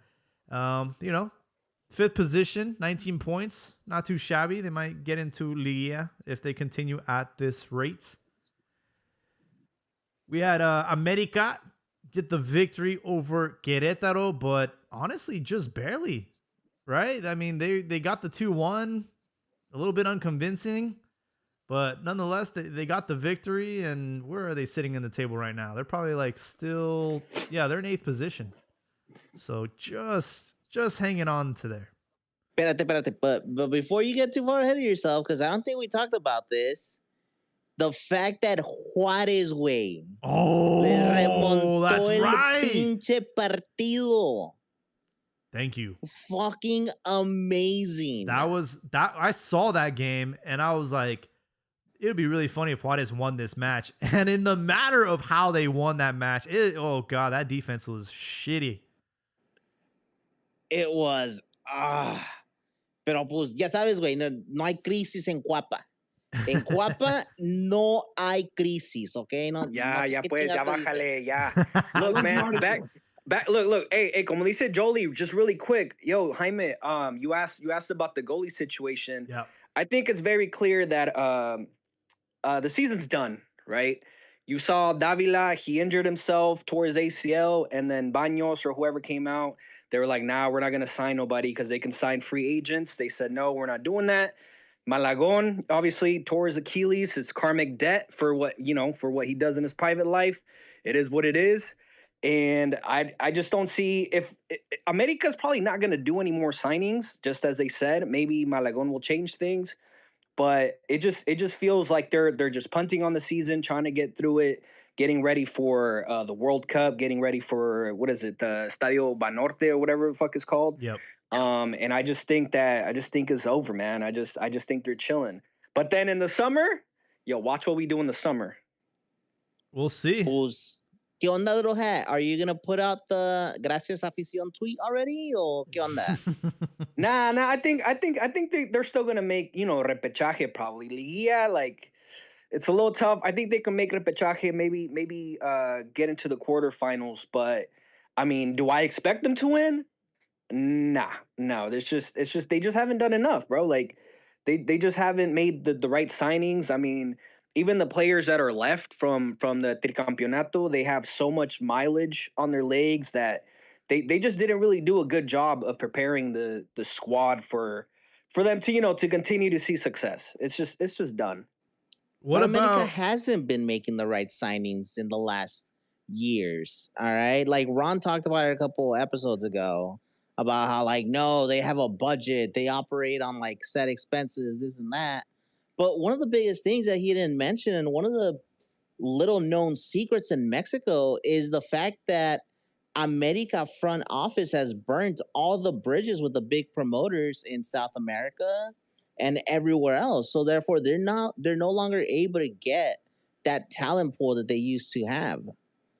It's become a lot more difficult for them to have that access. I look, I don't know the specifics on that. I don't believe that. And if it's been bad, I mean, clearly they've come back and mended some of those relationships, because we got like 2 players from Brazil, and then we got that Uruguayan kid. Sorry to interrupt. So, Elias, do you care to have a relationship with someone that doesn't pay? Oh, that's very true. You're right. Hey! I'm just saying. I'm just saying. If you're a creditor, you're a bank. Do you really want to do a business with someone that doesn't pay you back? Because America had to, if they burned a bridge, like for example with Independiente because of that Paraguayan kid, whatever, right? I forget his name. And they had to go to TAS, that tribunal, whatever, and because they didn't pay. Dominguez. Yeah, Cecilia Dominguez, and there's been about what 3, I just don't remember their names, but 3-4 cases where I may have to basically go the legal route and say, hey, pay me, motherfucker. So if you're burning those bridges, good. You don't need those networks with with deadbeats. Ron, really quickly though, in that very same episode that you mentioned all of this, you said that it was a smart business move not to pay your debt, take them to court, and settle for much less. So therefore, that's a double-edged sword that you yourself are presenting. But we're talking apples and oranges here. So Ron, let's look domestically. Let's look at their buys domestically. They bought Alexis Gutierrez. They bought Chiquito Sanchez, que ya no aprieta el Chiquito. That's what the headline said. Because ever since he did that LGBTQIA plus commercial, man. Oh shit! It got wild. You did the science. Also, Violante, hot and cold. He had a few good moments. I said he had back-to-back goals, but he had a goal and an assist in the same game. And I just correct that. But all 3 of them, not good signings. Oh, dare I say, Kevin Alvarez, domestically, it's been a lot of flops. Now, here, with El Chiquito, right? He was the second coming of Chucky, right? At Pachuca. The guy could do no wrong. And here's the thing. I'm always, when any player comes to America from a small market team, right? Like Pachuca, they're still a small market. It's one thing to basically go to play in Puebla or play in Pachuca or play in Mazatlan, where you don't really have the pressures of playing at AME, playing at Cruz Azul, playing at Chivas, right? And I've made this point before. For example, I mean, in Pachuca, you could ride your bike. If you're a player, you could ride your bike and no one's gonna fucking bother you. Fucking America, if you're Americanista, you can't even take the subway in Mexico. So for me, he's a good player because he had the mentality to basically break through at AME. So far, he hasn't shown that to me. He's got talent. I'll give him that. He's really talented. But talent is a lot of people have. I mean, at that level, everybody's talented. Is he more talented than Sendejas? Dude, come on, bro. He's not. All right, hold on, Ron, really quickly. Do you remember before you throw away your only one gay son? Tell me this. Do you remember how he played at Pachuca? Wait, pero no yes, mames. I do. here's He was here's my phenomenal, part of the right? argument.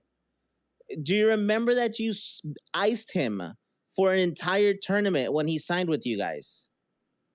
I'm always critical Because of he those didn't signings. get any playtime for a whole fucking tournament. I am always critical of getting those like the flavor of the month type of deals, especially when they come from teams like from like Pachuca, because I've seen it happen numerous times where they fucking kick ass in a small market where you have 3-4 reporters and they're really basically just fanboys, but then you come over to Ame and you're in the shitstorm, you're in the media storm every fucking day. Not just what you do on the field, but what you do off the field, what you say, how you dress, who you're with, all that shit. Not many players can handle that. Now let's keep it real. Pachuca, they got their players on like PEDs or something, bro. They're great on Pachuca. They go to other teams and they don't do anything. It's like están bien, like their nutrition, like something, bro. Like there's something. But here, I'll say this. I think where America has lost their edge is the fact that they're not signing. They kind of lost the recipe. They're not signing the players that they would like 3-4 years ago. For example, Diego Valdez was at the top of the league. They went out and got him, right? They did the same thing with Quiñones. Quiñones, with Atlas, they got a bicampeonato. They're like, yo, he's one of the best players. We're gonna get him. They did this multiple times. When Cabecita was at Liga MX, when he was at Cruz Azul, and Santos, one of the best players. Obviously, I think he was playing in Saudi Arabia or something like that. And then they brought him back. They did this with Sendejas. Sendejas at Necaxa was like, during his time at Necaxa, he was like one of the Mexicans with the most goals in the league, and they got him. They kept doing these types of signings, and they stopped. Cruz Azul, which, bro, I hate to say it, but Cruz Azul really, like, half that team is a team that I wish, or half those players are the players that I wish America had. They got Palavecino, they got the other player that was at Necaxa. Like, those are all players that in years past, America would have made those signings, but they haven't. So they not only did they sell players, they basically sold a player like in the middle of the tournament, every tournament for like the last 3-4 seasons. Like, they just keep losing players and they don't really replace them. They got Chiquito for what? He was like there was nobody, like, he didn't even replace anybody. They sold Quiñones, they got Chiquito. How is he gonna play when in his position you still had Diego Valdez? How is he supposed to play? Why would you get a player in a position that you don't need? That's just the way I see it. When Toluca they wanted to buy Alexis Vega, Toluca said, "Nah, we're not selling him." I'm like, bro, just up the price. What happened? They didn't get Alexis Vega, and then they ended up taking the fourth championship away, bro. It's just, you guys got the Violante, right? The guy from Toluca. yeah, which is I like him. He has, he looks like he can be something in the future, but he's not, like, they're not buying bona fide star players anymore, which is bullshit because it's not like they don't have money. I mean, Alexis Gutierrez, he was like worth like $5-6 million. That's about the price of what Monterrey bought De Osa from Pachuca at the time. Like they just don't make. I don't know. They're messy with the money, and if I don't know if you guys keep notice of how America makes signings a lot with Beats Group, which is like, I guess Baños has connections with them, and so it gets a little weird when they randomly will get like a fringe Mexican player that just happens to be from Beats Group. Like, it's just super weird. Yeah, America's just broke, man. Let's just call it what it is. They're not broke. Damn, bro. They're not broke. Sombrerito came in here with facts and receipts to a member-berry conversation. Hey, but real quick, as far as taking off the Huilas glasses for the national team, like, who's your number one goalkeeper now that Malagon's out? Is it Tyler Rangel or do you want Memo? Look, man, it's difficult because I'm not even, like, obviously I have my bias. I'm a hater, for sure. Tala, the thing is I just feel like Tala's been a professional. Like, he's been in Chivas first team for a year and a half now. This is like his third season. Am I off on that? I gotta go back, but Yeah, I mean, I just feel like he doesn't have the experience. I feel like we need, and this is where I think for me, Malagon edged him out, which is he just been in the league for so long. He's played in very high leverage games. Has Tala played in a final? No. He played in one? No finals? No, I mean, but here's the thing. Tala Rangel is a lot more secure. Like, he contests balls in the air, and that's Malagon's shortcoming. And then also, he's a lot better on his feet, which, you know, the modern goalkeeper is basically a sweeper now. Like, he has to be able to play out the back, and I think that's where Aguirre prefers him. But what is he not good at? I just checked the library of Ron Alexandria. No, he hasn't played any finals. I think the thing holding back Talavera is Talavera mentally. He makes those blunders like he did against Atlas over the weekend. That's the point, and that kind of comes from, in my opinion, it comes from experience. But how do you get experience? You gotta play, and I think Aguirre's at been the World Cup. Give him the Gold Cup. Let him. Look, if I had to pick right now, I think it would still be Ochoa, because at the end of the day, he's still playing, I guess, in like I mean, is his league better than Liga MX? Maybe not. Probably not. But he's still playing he's still putting himself in uncomfortable positions, and he's staying ready. We know that Ochoa at World Cups is a different monster. I would give him the start and, do the whole, what is it, like the 5 or 6 World Cups starting, whatever. Let him have that, because you guys have said it before. We're not really in contention to win. Like, we don't really have, I feel like our team, the national team, is in a transitional period right now. Yeah. And I think Tala can become that goalkeeper. I just think it's a little too soon for him, in my opinion. But if he's the goalkeeper, then hey, bro, I hope he kills it. I hope he does so well that you guys sell him off to Europe somewhere. But as of right now, man, it's just a little tough. I don't trust. To be fair, and you guys have mentioned this. To be fair, you guys don't trust none of those goalkeepers. So it's Yeah, it's tough right now. It's hard to pick a litter of the bunch. They all have their shortcomings. In the end, though, I think Tala Rangel has a higher ceiling than the other choices, especially now that Malagon's out. It's going to come down to him and Ochoa. Like, let's call it what it is. Alex Padilla, we mentioned him. We're rooting for him, but I don't know if Aguirre trusts him or knows him that well. And this, with about 90 days left before the World Cup kicks off, it's too late to kind of give him that chance. So I'm very, very curious to see what the call-up looks like for these upcoming friendlies against Portugal and Belgium. And that's going to be, honestly, our dress rehearsal right before the World Cup. These are legitimate, opponents. They're both ranked in the top 10 of the world, right? So this is a really good test for us. And I think Aguirre is going to have to, these lineups that he chooses might be what we're looking at for the game against South Africa. I'll go ahead and say it that Ochoa is starting in the World Cup. All it's going to take is one good game against Portugal, and also it makes sense to give it to him. I mean, he's done well in all these other World Cups outside of Mexico. Why wouldn't you give it to him in Mexico? And you're telling me, as a Mexico fan in the World Cup, Tala is going to give you more confidence than Ochoa despite his age? And then, Ochoa, is Tala better in the air? Yes. Is Tala better with his feet? Yes. But what is the goalie's job? To stop the ball from going in. And Ochoa is the superior shot stopper. Really? Is he still is, bro? Is he still? I don't know if he still got it. Ochoa from fucking 5 years ago at least. But I mean, at this moment, is he that fucking guy? I think he can be. I mean, I saw him in Portugal, bro. He had he had a hat on, dude, and the sun got in his eye, and he couldn't figure out the hat and the sun, and he just let the stupidest goal in, man. In Portugal, dude, Ochoa. Oh, Tala has a bunch of blunders. Yeah, bro. But I saw that one. And I'm like, this guy's fucking washed, dude. I wouldn't say he's washed. I would say that I'm telling you, man, something takes over when he puts on that jersey, dog. When he switches to the Mexican national team, it's like Superman, bro. I don't know what the fuck happens. Exactly. He uses the other years to get all the blunders out the way. From Mexico. He's playing 40 chess. Like, oh, this dude sucks, and then. Just look up that goals, man. And trust me.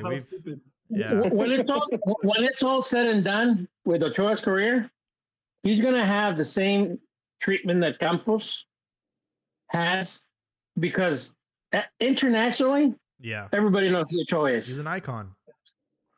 For the World Cup, you associate him with World Cups. That Absolutely. And he's the he- last.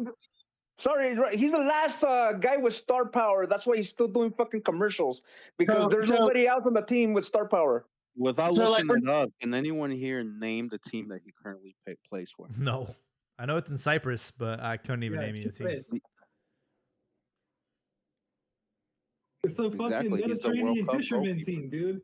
And Will Hattrick was saying that this is like a transitionary period, and it is. But the thing is we They've been cannot- transitioning for fucking 8 years already. we cannot afford to take for granted the opportunity of hosting and taking advantage of like this opportunity, man, to make history. And so, to have the best chance, you got to have the best players, and to call up the old man in Chipres, it just doesn't make sense to me. Doesn't make. I must be taking. But the experience factor. You know what? You know what it Locos. reminds me of?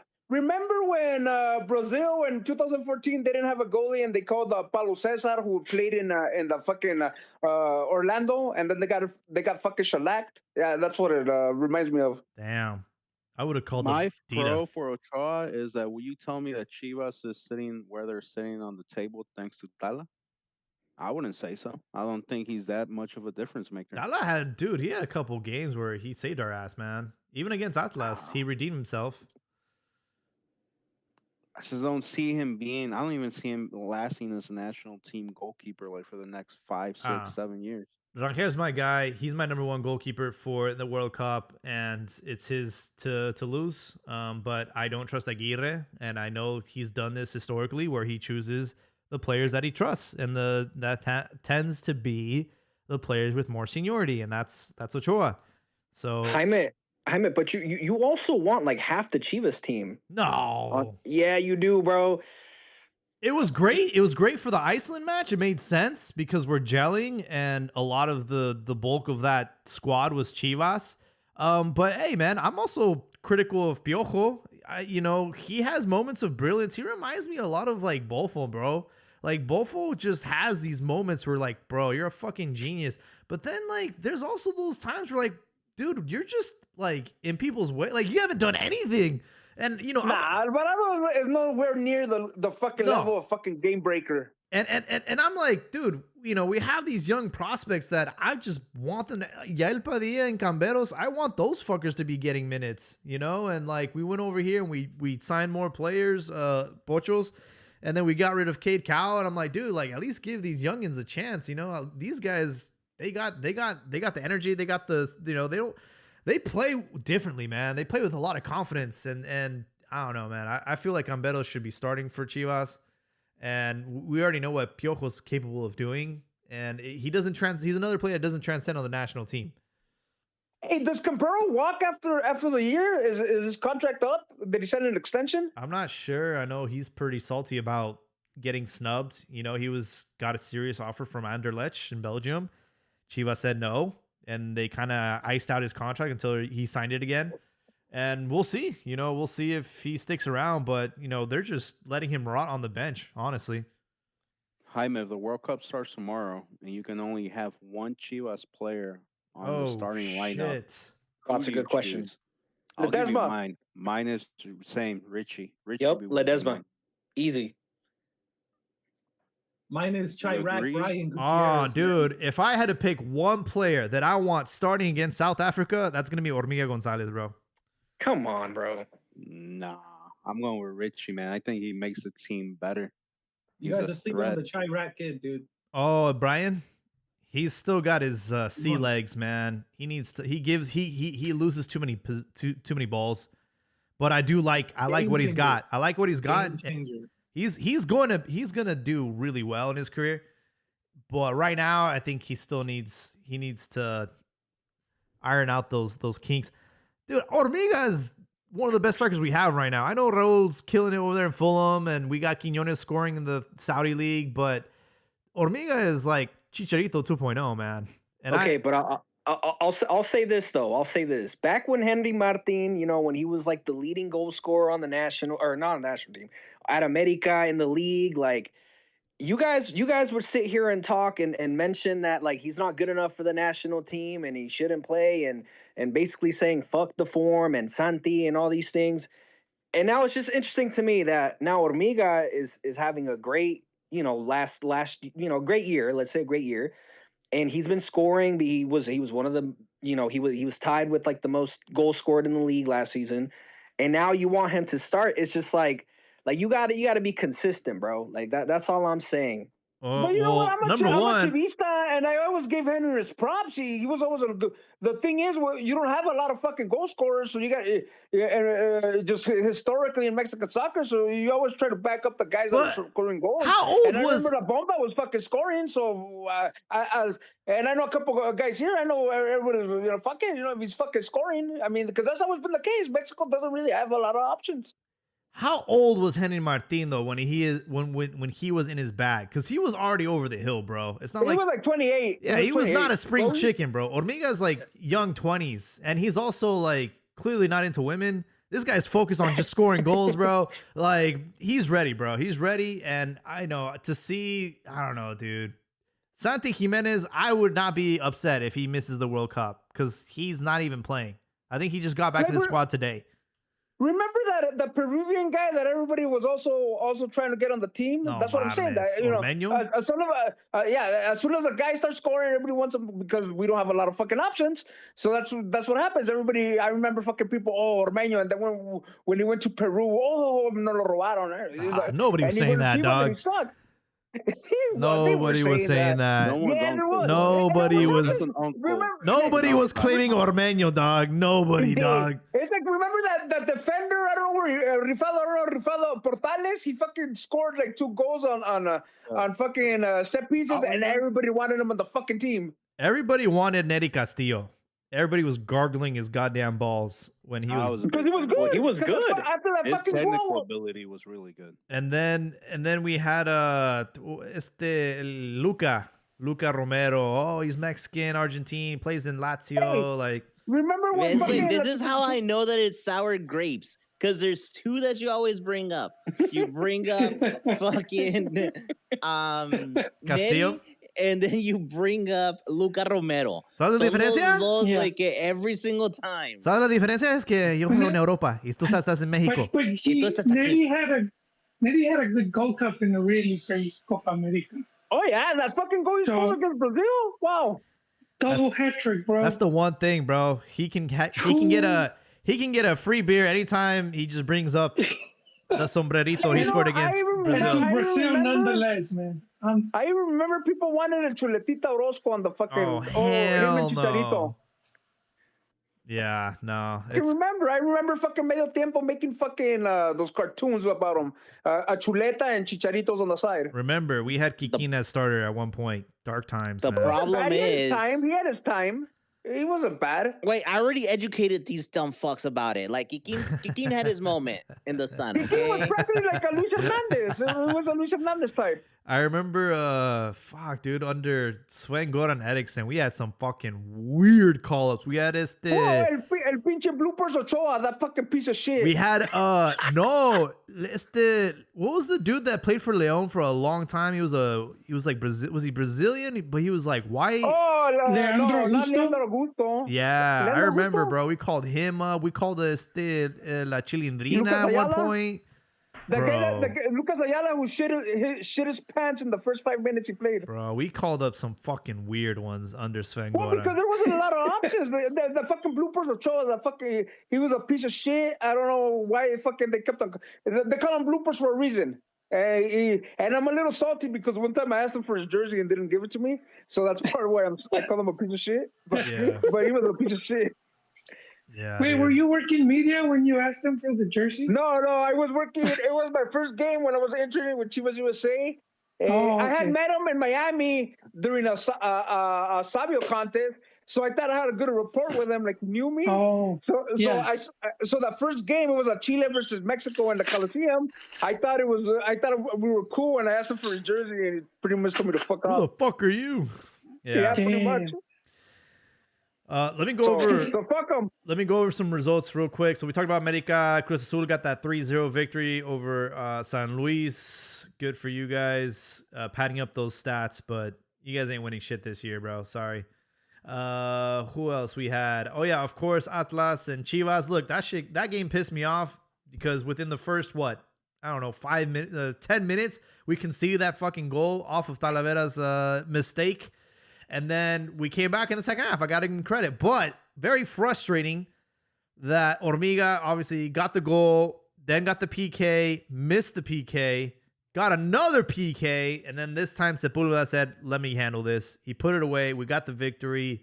And Jaime, you know why? What? Because Sepulveda has the experience, bro. Yeah. Imagine that happens at the World Cup. He's not going to take no fucking PKs. Give me Raul, bro. Yeah, no, of course. Raul's the dedicated PK taker for Mexico.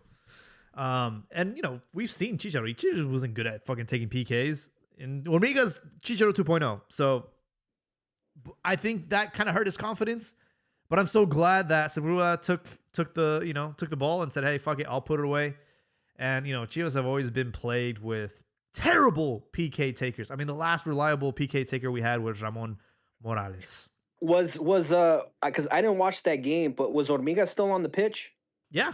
They actually went to Milito, and Milito's the one that chose Sepulveda on that second PK. I don't know. Hormiga said that he seeded the kick. Oh, because they both looked towards the bench, and then Sepulveda made a signal, and then he's like, okay, I'll take it. So Le temblaron las patas, bro. That's what happened. It's one of those things, man. You already missed one in the game, and then the game's on the line. It is better to get somebody else to take it, because then if you miss two in that game, then you're the villain. He wanted to take it though. They had a video where they read their lips, and he was like, "Para protegerte a ti y para protegernos a todos." Like, he was basically telling him, if you miss the second one, it's gonna be bad. So let me just exactly. Yeah, for sure. It was a good call. And in the end, we beat Atlas, which is the most important thing. And I'm sure Atlas are upset with the refereeing, and you know, they even did that whole statue like de la Minerva, and it was the referee of the game, which I thought was fucking hilarious. Pachuca got a win over Puebla. Toluca handled Juarez with ease. And dude, Gignac, he's gonna ride into the sunset with that goal at the stoppage time. It was just like, you know, classic vintage Gignac, and they got that victory over Rayados on Saturday. That's the storybook finish. The Clásico Regio. I didn't even know they played it. I remember for a lot of time, for a long time, the Regios were mamando. Oh, it's bigger than Chivas America. It was, very uneventful. It was very, very uneventful. I was falling asleep, and then Gignac just boom, like fucking adrenaline to the cock, bro. Like, yes. I don't know. I like Gignac, bro. He's a Liga. He's probably the best Liga MX signing that we've had in the last decade. And he's gonna be working with Tabasteca for the World Cup, and after he retires. Yeah, he's like unofficially Mexican. It's like he passes the vibe. It's unfortunate that he's cap tied to France, because imagine him on the national team. That would have been fucking legendary. And then we cannot forget about what happened on Sunday. Holy shit. Santos got their first victory of the season, which makes me feel a lot better because we have Santos on Saturday, and Chivas being Chivas, I could see them fucking losing to them. And I'm glad that they got over the hump against Tijuana. So Santos officially got their first victory. They're still in last place with 5 points. And Querétaro is right on top of them with 6. So, you know, it's funny because my cousin calls me that night. He's like, hey, I want to make some money for a burrito. Well, who should I put money in? I'm like, hey, put fucking money on Cholos. Fucking Santos sucks dick. And they're playing away. And then he fucking told me, you asshole, you left me without a burrito. Yeah. That's hilarious. Now, really quickly, before we move too far away from the topic, I want to have a little bit of Chivas talk. All right. And I just want to reiterate something that I've said before in the past, and I'll say it again, right? Chivas es un equipo chico que no juega nada. Un triunfo en la temporada para ellos es ganarle al América y ganarle a Atlas. Esos son los únicos dos partidos que le importan a los chivistas y es como miden su temporada. Si ganaron esos dos, ya chingó, ganaron la temporada, no importa qué es lo que pasa en la liguilla, si terminan campeones o qué pedo. Lo más importante para ellos son esos dos partidos. Like seriously, I don't know Hermo, why you need Cruz to Azul stop fans. sniffing paint, When the man. I don't know Chemos why won, Cruz Azul fans. when I the don't know why Chemos Cruz. beat, Why Chemos get so fucking ballsy, fucking talking down on Chivas. You've had fucking longer droughts. You're fucking what's it in fucking America fucking shellacks you in the fucking liguilla. Like shut the fuck up. Shut the fuck up. Te caló, ¿no, güey? And it's Te like, caló. But it's Les fucking dolió a true. todos. It's fucking argument true. that you Todos You made. les fucking duele la longer verdad. droughts. And Bro. No hay fucking pedo, America güey, rolls les you over. duele. Argument. He fucking pulls your fucking dress up. And and you got fucking balls to talk shit. Like, hey, fucking sit your fucking. Bro, sit your- you guys are just fucking fucking get it. homeless. You guys are playing in pinche Puebla, way. No It's a fucking mames. transient team. Tipo It's a chico. transient play. And the fucking next season they're probably gonna end up in fucking Mazatlan. You sleep in the alleyway behind the dumpster. Talking about Chico. He's having one of those hallucinations from sniffing all that cement, bro. Makes no sense, man. That argument. I don't understand a fucking made-up Cruz Azul argument. fans, dog. Seriously. It's like the argument that people say that Chiva Hermanos use the excuse that we play with only Mexicans. I have never heard a Chivas fan use that excuse. Yeah. Bro, all right, come on, man. I've never heard any. The only Chivas one that fans does say that is Joel, bro. He's the only one that brings that shit up. I've Paco seen Palencia, it a lot. Paco Palencia went on and on about that. Yeah. He also paints his nails, so there's that. Anyways, I don't think we check off the season like, hey, at least we beat Atlas and America. I think it is a good barometer. It's a good barometer, though, of how we're trending. And I think in many years past, like, you know, America has had the upper hand in the Clásico, and it wasn't even a Clásico at that point. It was pretty embarrassing. And the rivalry games for a reason. When you win, it's a fucking feather in your cap. That's what fucking a rivalry. It propels the team. Cruz Azul fans don't know because they're always getting fucking shellacked by America. So what the fuck do they know? I think it's a propeller for the remainder of the season. You get these signature wins over your bitter rivals. You know, but as far as my expectations of Chivas, we're gonna lose a lot of players. So I don't know. Yeah, tournament's done. I don't know what Liga looks like. However, that to me is kind of an opportunity because we can finally see the Yalpadillas of the world. We can finally see the Camberos. We can finally see Negrito Sandoval Jr. You know, I think like those players have shown moments of excitement and brilliance, and they just need more minutes. And right now they're not getting them. I don't think El Pocho Brian's gonna go to the World Cup, so he's gonna be a huge catalyst for this team once everyone gets sent to training camp. And then you also have Is El Dragon the backup goalie? El Dragon, the guy who was looking good with Tapatio? What are you talking about, man? We got the fucking Spanish Mexican. ¿Cómo se llama este güey? Oh, that guy. Oh, that's right. No, but I remember the Tapatio goalie. El Dragon was also fucking. He was also coming up. Oscar Wale. Also Willie. Hey, you know, and when they resigned him. Oscar Yeah. doesn't play in Liguilla, we need to go visit that conspiracy that he's not Mexican. And then he's not gonna play. Yeah, there's also the other Pocho we bought that hasn't debuted yet, has he? Jonathan, has he? Oh, I don't think so. I'm yeah. not sure. So we got a couple of players that might come out of this. You know, it reminds me of, was it 06 when like we lost everybody, and then they had like Sergio Avila, Chatona Enriquez. They had like all these, I forgot what year it was, but it was like all these dudes like came out of the woodwork. We're like, who the fuck are these kids? And then we lost to Pachuca in the semi. But it was exciting to see that, even though No, Chaton was for the 2010 World Cup. Ah, okay. Yeah.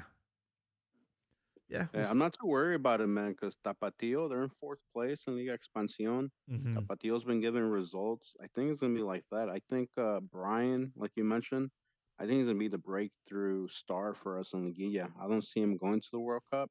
And like I said a few episodes ago, I think a few years from now we're gonna be like, why didn't we take this guy? He's so Yeah. good. I see the potential in him. I think that's a benefit for us, especially for Liguilla. Mm-hmm. Yeah. I think that, the team that gets the least amount of national team players stripped from their team probably have the best chances of winning the season this year. As far as Toluca goes, like, hold on 1 second. yeah. I just wanted to talk shit on the Chemos real quick, man. So these Comere, guys, puto. so these guys, they never win shit, right? And then they barely beat us, and they celebrate like they won the fucking league, dude. Yeah, What was exactly. Larcamon doing, man? These Larcamon was homeless, celebrating like he won the smooth title. brain pieces of shit celebrate like they just won the World Cup, man. And it's the stupidest thing I've ever seen. And they have the audacity to come in here. And That's the guy you expect to win fucking- the title for you? Well, It's crazy. what'd you expect of a homeless team, man? Come on. Larcamon was celebrating like they just won the World Cup. and I that's your know, leader? dude. Man, that was embarrassing. Like, you think he would just been chill like he's been there before? It's so weird if we're in Equipo Chico, for them to do that. Cruz Azul is gonna end up in Oaxaca. No mames, güey. Pinche culero. ¿Sabes qué, güey? Eso sí es de mala leche. No mames. They're gonna play in the stadium that they built in Cancun for Atlante, bro. They're gonna be over there. Ay, ay, ay. ¿Cómo les duele la verdad, chivitas? No hay It- pedo, güey. It's all banter, bro. It's all banter. But we are at the 2-hour mark, so I want to give everyone their opportunity to talk about their closing thoughts. I don't know who I'll wants go to. first. Yeah, let's hear it. All right. First of all, so I have a lot of fucking beef with the World Baseball Classic that's being played, especially with these fucking baseball fans, Mexican baseball fans, who get into this fucking exercise of talking shit about the Mexican national team, saying, "Oh, aquí somos, eso sí ganan, eso sí le mete huevos, sí somos potencia," and they're fucking right. It's two different fucking situations. First of all, this team that's playing right now, and the one in 2023, it's full of pochos. It's guys that fucking no sabos, guys that if they only visit Mexico, they're probably just going to Cancun. So it's totally different things. And then to say that Mexico's a potencia, well, to begin with, they don't sit on the same fucking table as fucking Dominicana, as USA, which fucking USA got shellacked by Italy, and Italy plays Mexico tomorrow. So, and Dominicana, Japan, and Venezuela. Mexico doesn't sit there. They don't even have one Mexican Hall of Famer. So and then you can't say, oh, pues es como Bélgica y abajo de Argentina. No, it's not, because the soccer world is pretty extensive. And in baseball, it's after those four main guys, you got Puerto Rico, Mexico, and that's it. So I wouldn't call Mexico potencia, pero siempre caen en ese hábito de andar mame de que que el béisbol sí da en la cara, and you know what? There's no point, because it's different situations, and the fucking tournament don't even fucking overlap. It's not like fucking you have to choose. You could enjoy both. Pero están chingue. And like I told you, it's like these teams, especially with the WBC, which is a MLB tournament, they're full of pochos, guys that they're third, fourth generations. I mean, even the Pocho Chivermanos, they do a little more to to be part of the culture. They talk the language and stuff like that. But these guys, it's a chance for them to just play in the tournament. So I don't know how representative that, and then they didn't even grow up in Mexican baseball. So I don't know how representative they are of Mexico. So what I'm going is, enjoy both, and there's a place for both, and no anden mame que vean el béisbol y que son malos aquellos cabrones. Hey, ¿No? you know what they both have in common? Yeah, what is it? The Mexico baseball fans and the Mexico soccer fans, les gusta Pero agarrar putazos? putazos in the stands. Pretty much. Hey, I have a question. The manager is Benji Gil. Is Mateo Gil his son? Like, are they related? Yes, it is his son. But the reason he's a good prospect, and the reason he's on the team was because a couple guys, they stayed in training, and then the guy he replaced got hurt. So he okay. wasn't. So it wasn't the Chiquis Garcia with La Volpe thing. It was he's a good prospect. He's not lousy. So that's why they called him. Okay. And I'm sorry, like I don't really tap in with You can, baseball. So is this equivalent to like our World Cup for baseball? What this is? Look, it's just it's weird because it's a tournament made up by Major League Baseball to expand the world game because they've made up teams like fucking they get like guys with Jewish ancestry and they throw them on Israel, and then with Italy has like a league, and they have Italian American guys, but they're decent. So and then Brazil, they just get all the fucking guys with Japanese influence and shit. So it's like it feels like a made up tournament just for the fact that MLB wants to fucking They want to grow the expand sport. game. Yeah. Yeah, it's been 20 years already, and it's good. It's a hit. It's a hit with everybody but the U.S. because obviously the U.S. fans and most of the players they think it's But the fucking is it MLB. But you know is what? it every year or is it every 4 years? Every 4 years. Yeah. Oh. They probably don't care that it's not a hit here. I was seeing the No, in Japan ratings. it's a fucking mayhem. It's like the World Cup. Yeah, because I was seeing the ratings for the Champions League, I think, and it was like it dwarfed Super Bowl by like 100 million. so I see a lot of the parallels of how the typical U.S. baseball fan sees that tournament and how England used to see the World Cup and international, because before they realized it, the world caught up and got better. Yeah, Like, yeah, you're right. Infinitely better. Spot on. And that's how I see it. And going back to what you're saying about the No Sabo kids, the greatest hitter, technically, the No Sabo kid, Ted Williams. His mom, Mexican. Don't get me started. He denied, and you know what? He's like a quarter Mexican. His mom was like half or quarter Mexican. And the guy, he didn't want to be Mexican, and he used that bullshit excuse that because Boston was racist, which is fucking stupid because Boston had already had a fucking Mexican-born player, and so they fucking knew what a Mexican was. The guy was ashamed of his fucking roots, which were fucking like I told you, his mom was like a half or quarter Mexican, so it's not like he was a full Mexican. So nobody considers him Mexican.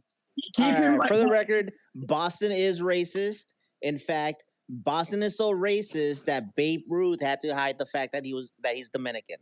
But all right, What? Secret Dominican. Everybody knows it, and if you don't, you've been sleeping underground.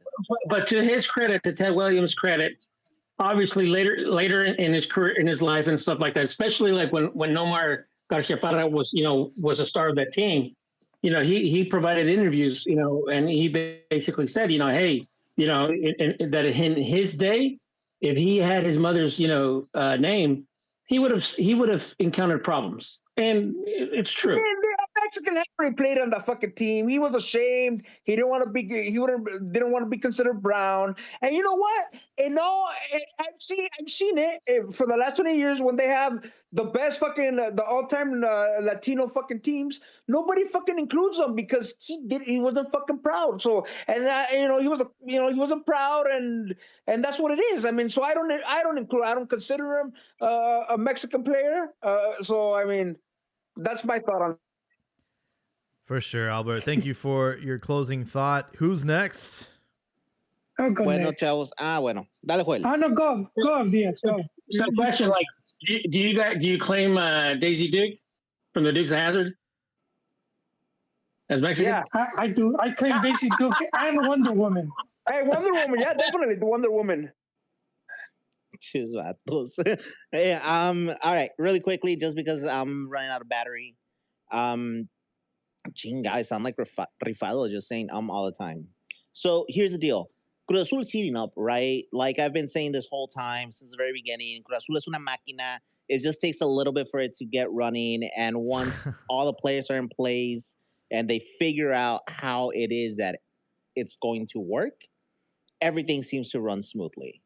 Now, the big thing that I do want to talk about for my closing thought is Formula One, right? I gave you guys a couple weeks back a little preview of what was going on, the background, the mayhem that's going on. This past weekend, we had the first race, the Australian Grand Prix. Fucking beautiful race. Before the thing even kicked off, the number 2 driver in the world crashes out because of understeer that happens when the wings are deployed. The way the new cars work, there's massive understeer. You're fighting for it the whole time. The battery is a fucking shit show. Managing it is crazy. Dude, it was so bad. There was two virtual safety cars. Only 16 out of 22 cars finished. Like un pinche desmadre desde principio a fin, güey. Honestly, it was one of the better races that I've seen recently. And I will say this, and it's, it's a hot take.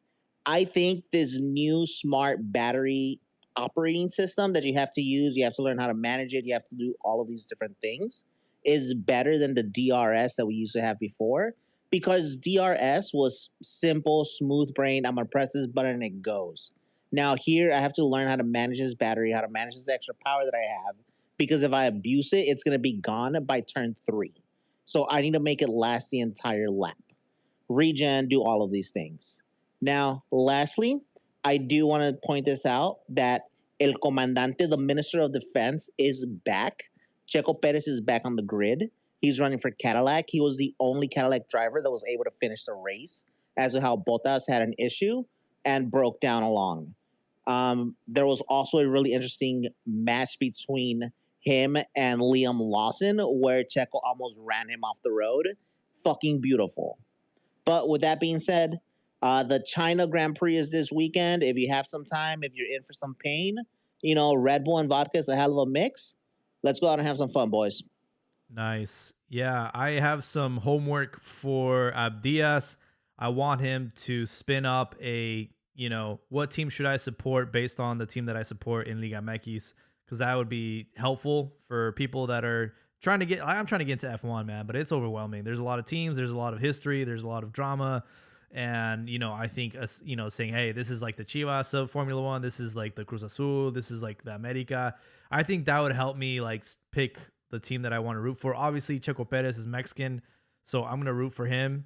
But I don't know if I like Cadillac as a whole. So, yeah. Yeah, no, there's a lot of things that go into it. And that does sound like an interesting project that I will be undertaking. It's going to be fun. Now, the one thing that I will say right here, right now, for anybody who is just like you, right on the fence of, there's a lot of bullshit to get into. It's a rich kid sport, this and that. I get it, right? But right now is the best time for you to start paying attention. The regulation changes just happened. So therefore, if you're going to learn something, learn what's new right now. Learn what's going to be current for the next 10 years. That way you don't really have to worry about it. Now, there are minor rule changes within seasons, but not regulation changes where they completely redo the formula like what has just happened. Now, furthermore, if you want something con un poquito más de huevos, I not too much prefer, but recommend for you to watch either the WRC World Rally Championship or the WEC World Endurance Championship. Ahí sí le meten huevos. Abdias, if I'm a morro prieto, what's one thing I should focus on?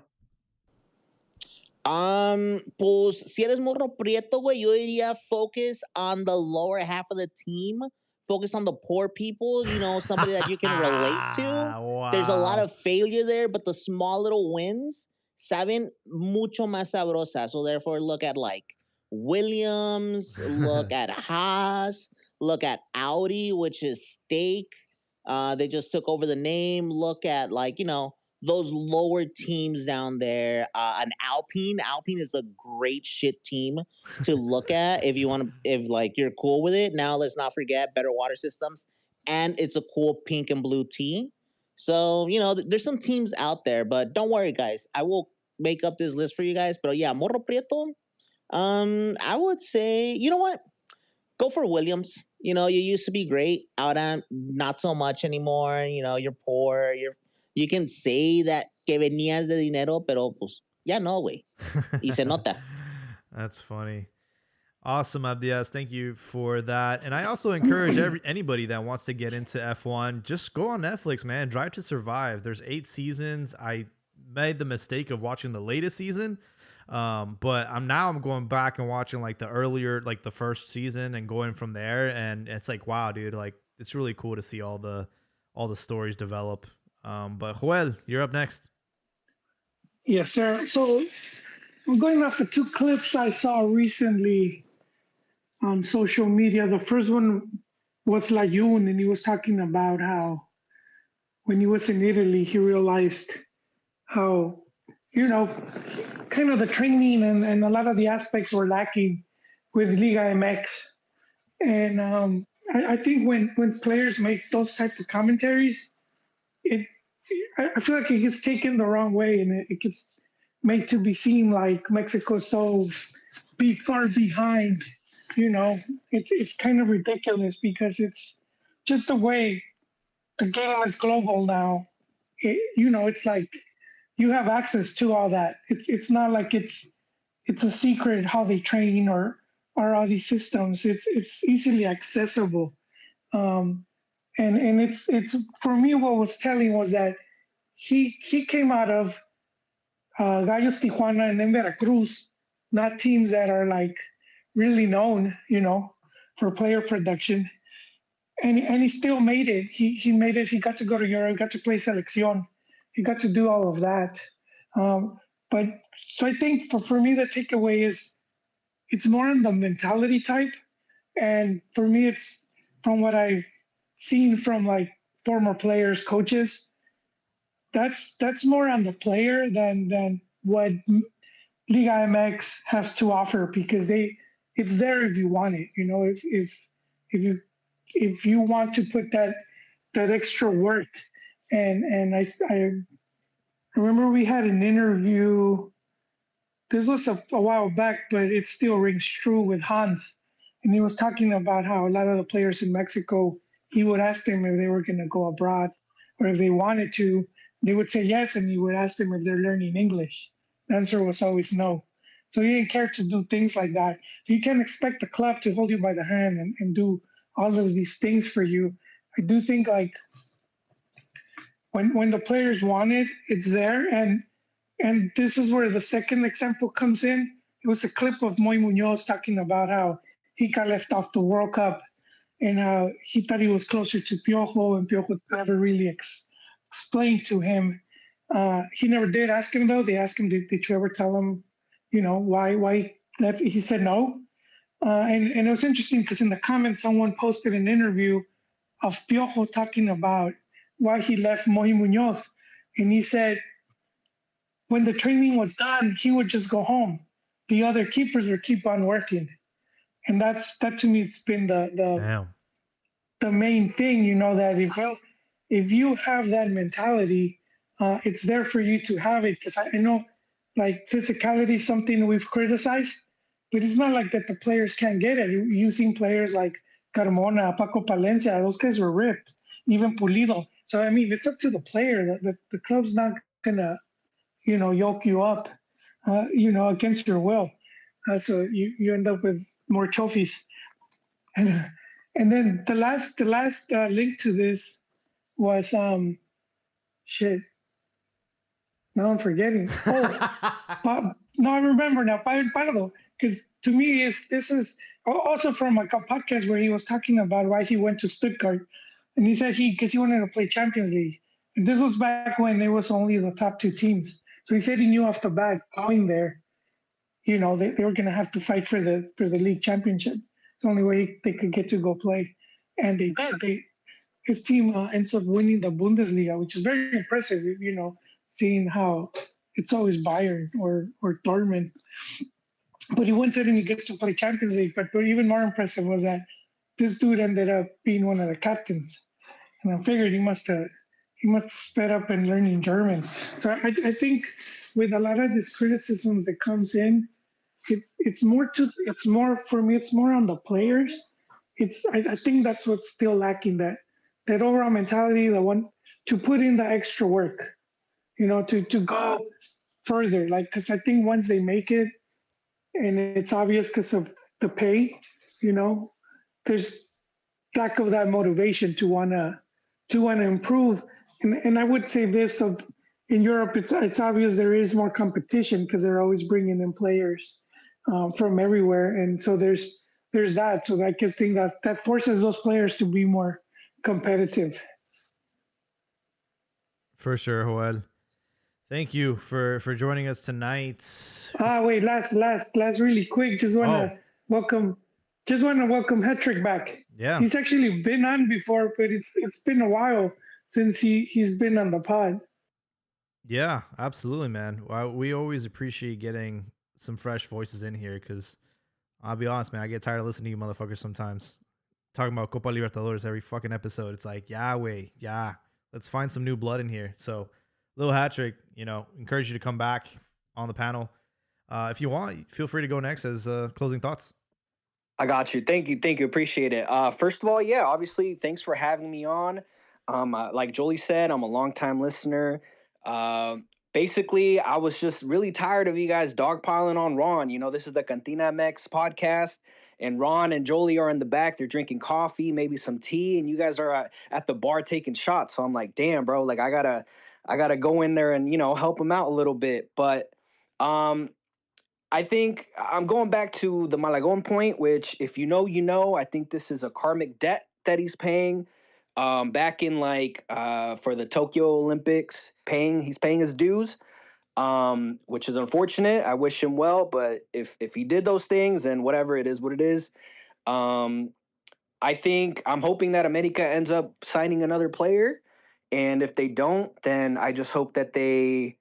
And I would like them to sign maybe a left back, maybe a left winger, not a striker, even though Henry Martin has been injured, and I know the other player that Rifado likes, the right winger from Toluca, he's also been dealing with some injuries for a little bit now. But I hope we don't sign a striker because Pato Salas, Rifado, I don't know. I got in here a little late. I don't know if you have any thoughts on him, but he's been stringing on some starts and he's played really well.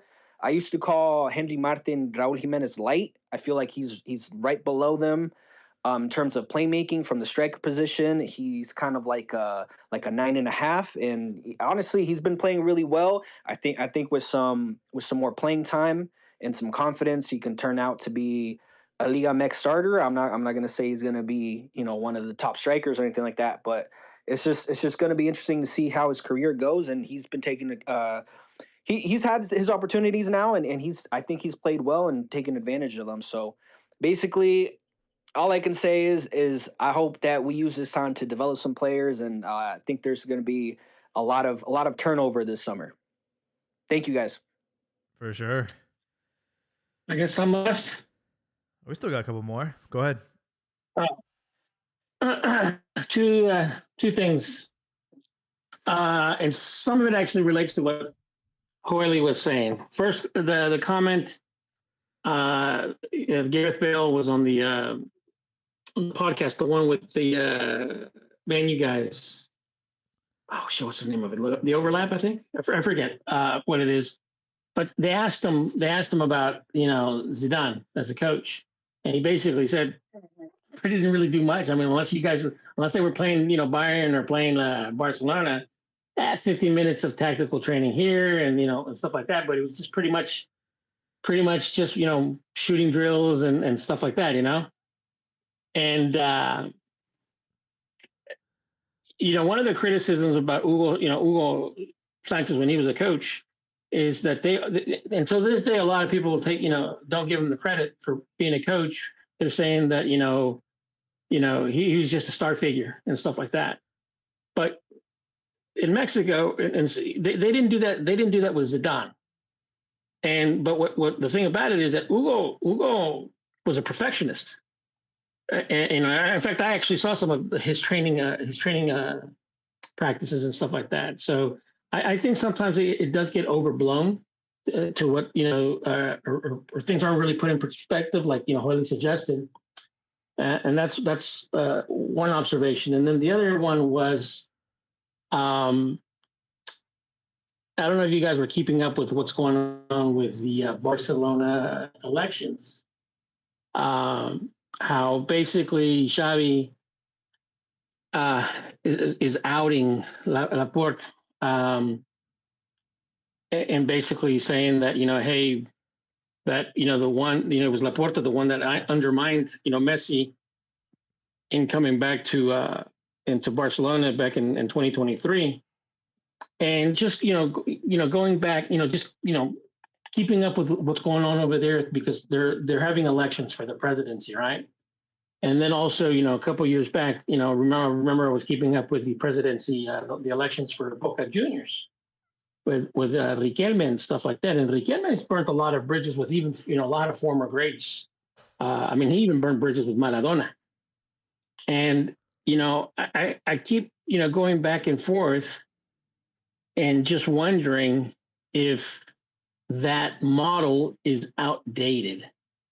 Because it seems to me that many of these clubs that still operate as a club, in theory, I mean, it works, or it looks great, but you're starting to see, or at least I'm starting to see, the drawbacks of these clubs that are member owned, and basically the presidents, where basically, they're trying to do anything to maintain power and not necessarily do what's best for the club. And as I've always said, that whether it's member owned or basically, a venture capitalist group, whatever, or company and stuff like that, at the end of the day, you kind of want, good administration. And I don't think that route is, I don't think, that should be maintained, because I do think that, what the other guy, I forget his name, Laporte or whatever his name is, was talking about, converting Barcelona to an SAD. I don't know if you guys are familiar with that, but it was basically a Sociedad Anónima Deportiva, which is basically a hybrid of for-profit but also non-profit. So it kind of, there's a hybrid of like taking the good of both. And I just thought it was interesting. And for, I obviously love, reading about, the administrative part of the game and stuff like that. So in case you guys are keeping up with it, it's really interesting shit, Other than that, that's my final thought. Yeah, for sure. I think one day we'll finally have everything come to light as far as Messi and what his true intentions were. Messi was always a player that I never pictured ever leaving Barca. And then, at the end of the day, you got to get paid. And his move to the MLS, we have to acknowledge the influence it's had, the impact it's had. And we'll see where he ends up. It would be. Go ahead. He's gonna do what Beckham did, but take it at a bigger scale. Yeah. Yep. Rifalo, it's time, man. Hey, man. Thanks for having me, everyone. I just wanted to touch a little bit on the Barcelona thing. Laporta, he's got Champions Leagues and league titles that he's delivered to the club. It is very Machiavellian, though, like this fight for power, and we have to look at the context that he wrestled power back from Bartomeu, who had gutted the club, sold it to foreign interests, or like sold pieces of it to foreign interests, and he had to sacrifice a lot just to keep it, just to wrestle that power back. But I hate to reduce Barcelona, what's happening in Barcelona, to I don't know, tropes. But if you guys ever read what's that one book by Dumas, The Count of Monte Cristo, there's this caricature of the Catalans being like these schemers, man, historically. And what I see play out in Barcelona just reminds me of that. And you could even go to the Borgia popes and all that, just double crossing and backstabbing and cloak and dagger shit in Barcelona. It's been happening since time in memoriam. But to move on to my closing thoughts, which is, of course, the Jóvenes rundown. This week we had 50 total players, or 13%, a dip from previous weeks. I think the fact that we had Concacaf Champions Cup as well as a double jornada kind of saw a lot of things change between the clubs. But yeah, not the best number. I prefer it to be at least 15 to 20%. That's where I like it. And then I just wanted to highlight the pick of the litter. Of course, Armando Hormiga, he scored a goal. He missed a penalty. It was unfortunate, but you miss 100% of the shots you don't take, right? And so, hopefully he learns from it. In other news, Rodrigo Pachuca scored for Puebla against Pachuca, which I thought was pretty hilarious. Center back scoring for Puebla. Puebla's looking good, man. We also have Luis Rey there playing as center defensive midfielder. I think we should buy him back at Chivas. And then Andres Montaño for the Chemos. I know Abdias will be happy. This guy was given the number 10, bought from Mazatlan, a lot of promise. Then he got injured as soon as he was starting to click. And then he's back. He scores against San Luis. And he played again today. I don't think he scored or assisted, but he's coming back after a long injury, which is great for Montaño.